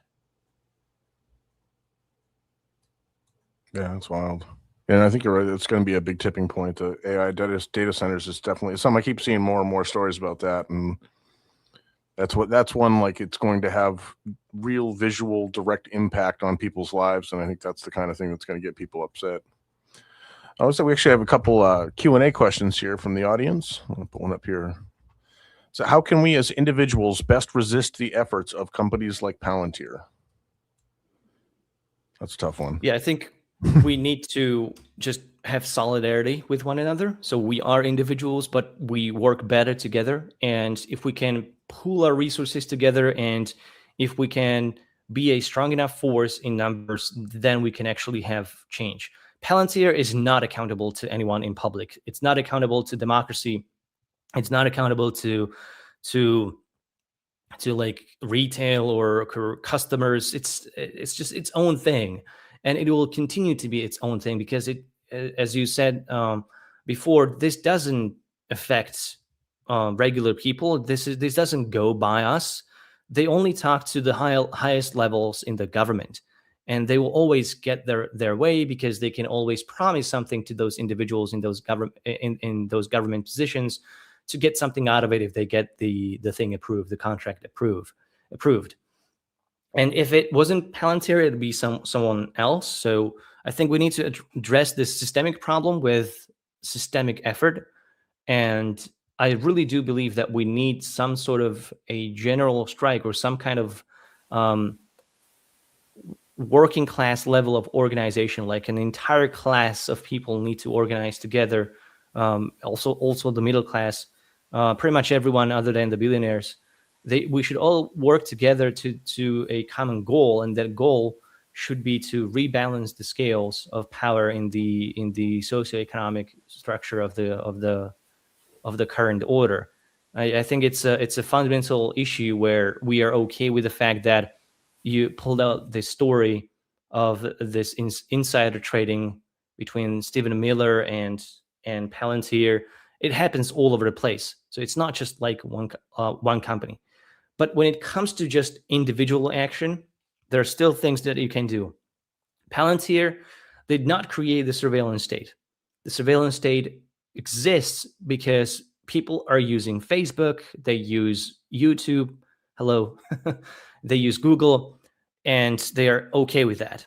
You should stop doing that. You should stop using all of these things. It's not just as a matter of protecting your privacy or being more secure and using open source software. It's not just that. It's also a form of boycotting these companies. If you stop feeding them the data that they're using to train their AI, that they are deployed to kill people in the Middle East, then you're giving them less ammunition to actually use against you. So I think this is even one more reason to be a privacy advocate. It's not just for your individual privacy or safety, but also for the fact that you want to resist the sheer omnipresence and power of these corporate entities. So I would say, start using Signal and even DuckDuckGo instead of Google, and use Linux instead of Windows, and all the other things that I mentioned on my channel, and Naomi Brockwell talks about at length in her privacy videos. And there's so much privacy content now, and all of this will help you hurt Palantir, because Palantir only lives off of your data. Exactly. I love this term you just brought up, systemic effort. Put that on a t-shirt right away. I don't know if you've used that before, but I think that's perfect. That sums it up, because what we can do is resist the fear that they're putting out, right? Because like you're talking about, they're just building apathy, and they're trying to just get everybody to tune out and not pay attention to what's going on. And what you can do is go to your local town halls, and you can go on shows like this and talk about these things and bring it up and resist the fear that they're trying to put out, like, oh, you're going to be labeled as a crazy person if you talk about these subjects. It's like, no, but this is what's going on. You're a crazy person if you're ignoring it. So I think it's just so grateful that you came on here today and brought all of this up for us. Me too. Absolutely. I'll say we got another one here. How do you suggest we help our local legislators and policy decision makers understand the risks of systems they are adding to city infrastructure and show them how data they collect is abused? I think, you have to go to the town halls and you have to talk to these people. And that really depends on what you're capable of. Like, if you are some kind of a person that works in marketing or PR, maybe you have a way of talking to people that is just effective. Like this is just, practical advice on, how to get this stuff done. There are maybe some more quote unquote forceful mechanisms to get this stuff done, like actually like protesting or petitioning your own city, but trying to get them to even understand the issue is to there are multiple ways. One of them is to show them a personal story. This is what happens many times. If you read the news, you will very often find ways where this is abused, maybe in your city or elsewhere. And if it's elsewhere, you can say, oh, look at what happened to this woman that was harassed by government agents multiple times, and she was a citizen, she did nothing wrong. And look at what happens to these people. We don't want that in our city. We have to ban this. And this is happening because facial recognition is in our cities, because cameras are everywhere. We need to ban these doorbell. We need to ban the police from having access to these doorbell cameras. That's what they're doing, and they're abusing their power. We need to do something about this. So you could use personal stories or anecdotes. That works, although, you know, for a scientifically rigorous theory, you should not rely on anecdotes. But this is not scientific rigor. You're trying to convince people to listen to you. So I think that could be useful. If you can't find these stories, these examples from your neighborhood or community, city, then use ones that are from elsewhere. But I think if you are living in any city that's like above like 1 million people, you will find stories of abuse by the government, federal, state, or local, and you can just easily use that. Like that's something that shouldn't be too difficult, unfortunately, to find. But if that's not something that you want to do, then you can have some kind of a presentation. This is what I used to actually do. I was doing these like literally like presentations when I was creating my own graphics, and I would have these graphs and telling people like we are destroying like the ecosystem, or we're doing these things and we are creating so much waste. And I was trying to make it local as well as like make it this like highlight that this is a global problem and this is how it affects my community. So I was, and that's what I like to do. Like I like to like just present to people, and it actually worked for a few cases that I did this for. And if that's something that you want to do, you can do, then do that also. But make some noise would be the most practical idea. Yeah, absolutely. Well, fun fact, the guy who asked that question, he's actually the guy who got flock safety banned in Bend, Oregon. So he's absolutely involved in his local stuff, and he's trying to work on the state level now as well. And so he's definitely somebody who has gotten active and is actually getting things done. And, you know, he's proof that, like, I mean, that one person who gets serious about this can actually make a difference in their own local community, and then from there can use that to start spreading it to the rest of the state and then eventually federally. So that's how it is. It starts small. Like people look at it and they're like, I can't get flock kicked out of America. I'm like, well, you don't have to. So worry about your town. If we all worry about our own towns, then that's all of America. Like, you know, you don't have to do everything yourself. Yeah, it's so important to set that precedent like Jonathan did in Bend, Oregon, where we've seen it's been done. So now we can replicate this. So now other cities and other towns and people in those areas can use that as an example to bring into their local legislature. And then, you know, it becomes this grassroots thing that grows on its own. Yeah, that's the strategy. That's how we can do this. And we can win this too. Absolutely. I mean, that's the thing. Like, there's a lot more people that don't want this than there are the people that want this. Now, it's true that the people who want this happen to be in power, but again, like a lot of those positions, we're the ones who put them in power, and we're the ones that pay them. So, I mean, like, we just have to recognize the power that we have and band together and stop, you know, all the petty bullshit that people argue about all day long. That's just like keeping us weak and divided. You know, what we need to do is recognize this is something we all agree on. Like I've talked to people about this all the time, and I've yet to hear a single person be like, no, you know what? I like that they're monitoring everything I do. No one's ever said that to me. So this isn't like an unpopular thing. We're all on the same page here. We just have to recognize that and do something about it and work together to do something about it. Because collectively, we do actually have a tremendous amount of power if we really, really put it forward and do something about it. Right. And I mean, I remember being a kid, we used to call politicians public servants. I can't remember the last time I heard the term public servant. Now they seemed like they sit on some type of throne Mhm. and they have all of this power and control. It's not the way the system is designed or was it's just- intended to be. Everybody calls them elites now, which just like makes it sound like they are better than, like, we know they believe they're better than us, but by calling them elites all the time, like it's like we're admitting that, and we're saying that we believe that too. And it's like, no, we should go back to calling them public servants, because that's what it's supposed to be. It's a representative government. Like, if they're not representing us, then they shouldn't be in our government. Like, that's how it works, you know? Anyway, I agree with you guys. I got something kind of cool for us this week. We have a hero of the week that I would like to play here, because this one is very, very relevant to what we just discussed. So we're going to watch this real quick. We look for the champions leading the way. Go fight for your internet rights every day. It's freedom and justice that we truly seek. We salute the hide and speak hero of the week. Alex Karp named his company after the Palantir, the seeing stones from Tolkien's Middle Earth that corrupt whoever looks into them. 13 former Palantir employees wrote and signed an open letter titled The Scouring of the Shire. That's the chapter where the heroes come home to find their place occupied. They shared it exclusively with NPR last May. Engineers, managers, and a member of Palantir's own privacy and civil liberties team, people who came up through the company, who knew the code of conduct, and who put their names on record to say that the principles had now been violated and were rapidly being dismantled. And this is not a cheap move for them to make. Palantir asked departing employees to sign non-disparagement agreements, and many former workers hold company stock, which was up roughly 80% last year. Speaking up cost them both professionally and financially, but they spoke up anyway. Juan Sebastian Pinto, the first name on the letter, went even further and sat down for a long interview walking through what he saw on the inside. Linda Shaw, a former engineer, told the New York Times that data collected for one reason should not be repurposed for another.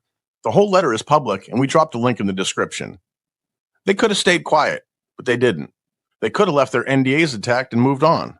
They didn't do that either. Instead, 13 people who helped build Palantir put their names in public to warn the rest of us about what it has become. And that's why they're our hero of the week, the Scouring of the Shire signatories. All 13 of you. Thank you for speaking up. Hide and speak hero of the week.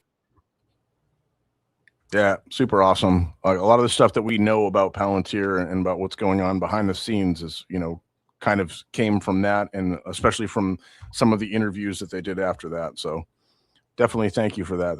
That is really cool. And that took a lot of courage to go up against a company, especially knowing what the company knows. Like, that takes a lot of courage to stand up against them. So I definitely want to thank those people. And we also want to thank you for being here with us again today. This was you're an amazing guest who was very, very knowledgeable on all of these topics. So thank you again for being here. This was awesome. Yeah, thank you too. It's I enjoyed being with you guys. It was awesome too. Excellent. I'm glad you had a good time too. Thank This was you. fun for me. And Nathan, thank you for being here with us as well. Of course, yeah. And I just want to say this was an awesome show.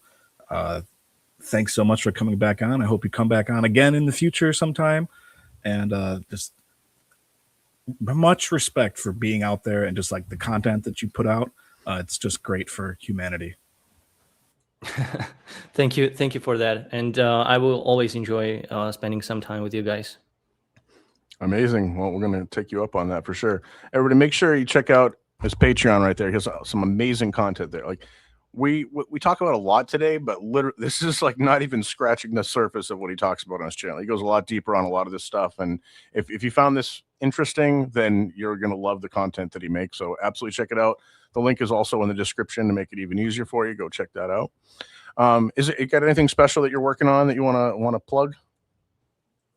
Maybe currently I'm working on this project that I've been developing for a couple of months. It's a kind of like breakdown on what makes a private messenger, and I have a working scoring or ranking table, and I figured out what the most private messenger would be. So that's what I'm kind of like pretty excited about, because it will teach people how to actually navigate these things themselves, so that they don't just have to trust somebody saying that, but they can actually do that themselves. And I think this hasn't been done before, and I hope it'll be done next week or the week after. And when it's done, I hope that it will have some impact on the community. But that's pretty much it. Not a huge thing. No, I mean, that is a huge thing. I'm personally very interested in that. Like, that's a topic that gets batted around constantly, and there's about 1 million different threads out there on every website combined, and they all seem to come to different conclusions. There's a lot of people with very, very strong opinions that don't often match each other. So for somebody who doesn't like understand this stuff like deeply, it's a very difficult thing to try to figure out what is a safe messenger. I mean, I've literally seen ones out there that will recommend Facebook Messenger is the most private and secure messenger you can use. You know what I mean? Which, I mean, most people I think recognize that's not true, but not everybody does. Like, somebody like my mother would be like, oh, cool, I'll use Facebook Messenger. You know what I mean? And so, no, that's going to be a lot of value. Definitely let me know when that comes out. We'll link to that too. We'll repost that all over social media because I know a lot of people that would definitely want to check that out for sure. And I like the idea of teaching people how to do that investigation themselves and how to kind of analyze these products themselves, because like you say, that's it. Like most of the time you have to trust somebody else and you have to pick one person that you go, okay, I'm going to listen to what that guy says and hope you're right in doing that. And sometimes that's not a good decision and that can put you in a worse situation. So teaching people how to do these things themselves is absolutely a great idea. I like that. So I also want to really thank everybody who watched this, and both now and watching it in the future, the recorded version. And I really want to thank everybody in the live chat. You guys were super active and we appreciate that. And it makes it a lot more fun for all of us here. And I also want to let you guys know we have some amazing streams coming up. Next week, we are not streaming on Saturday. We're doing it 24 hours early. We're going to stream on Friday at 4 p.m. And we have Shannon Morse coming on, the creator of Morse Code on YouTube. She's been building computers since she was a young child and built a career as a producer and online video host, has hosted more than 2,000 videos on both online and on TV for all kinds of tech shows from Hack5, Discovery, NVIDIA, Sony, and more. The link is not up yet, but it's going to be up soon, so watch for that. And we also just got today, I got a Mike German, who was our hero of the week on the last episode, the ex-FBI agent who blew the whistle on fusion centers, and his report was used to get the California to pass the law that they're going to audit the fusion centers. He is going to come on our show on May 30th, which we're really excited about. That should be a cool one. So stay tuned for that. And I think other than that, that is everything we have. So have a great week, and we'll see you here next week. vp.net, the only VPN that can't spy on you. Your browsing data says more about you than you think. From marketing companies to hackers, everyone wants it because it's worth everything. And they'll stop at nothing to spy on you. Your searches and the sites you visit, that's enough to paint a picture. Most VPNs claim to protect your privacy, but here's the problem. You can't actually verify what they're doing behind the scenes. That's where vp.net is different. We're the only VPN built with Intel's SGX technology, the same trusted security used in banking, healthcare, and even the automotive industry. Here's the key. vp.net runs inside a secure black box, a protected environment so locked down that even we can't see inside it. That means no one, not even vp.net itself, can spy on your activity when you connect. You can verify in real time that your VPN is doing exactly what it promises, protecting you and nothing else. vp.net means no hidden tracking, no broken promises, just real provable privacy. vp.net, the only VPN you don't have to trust, because you can verify.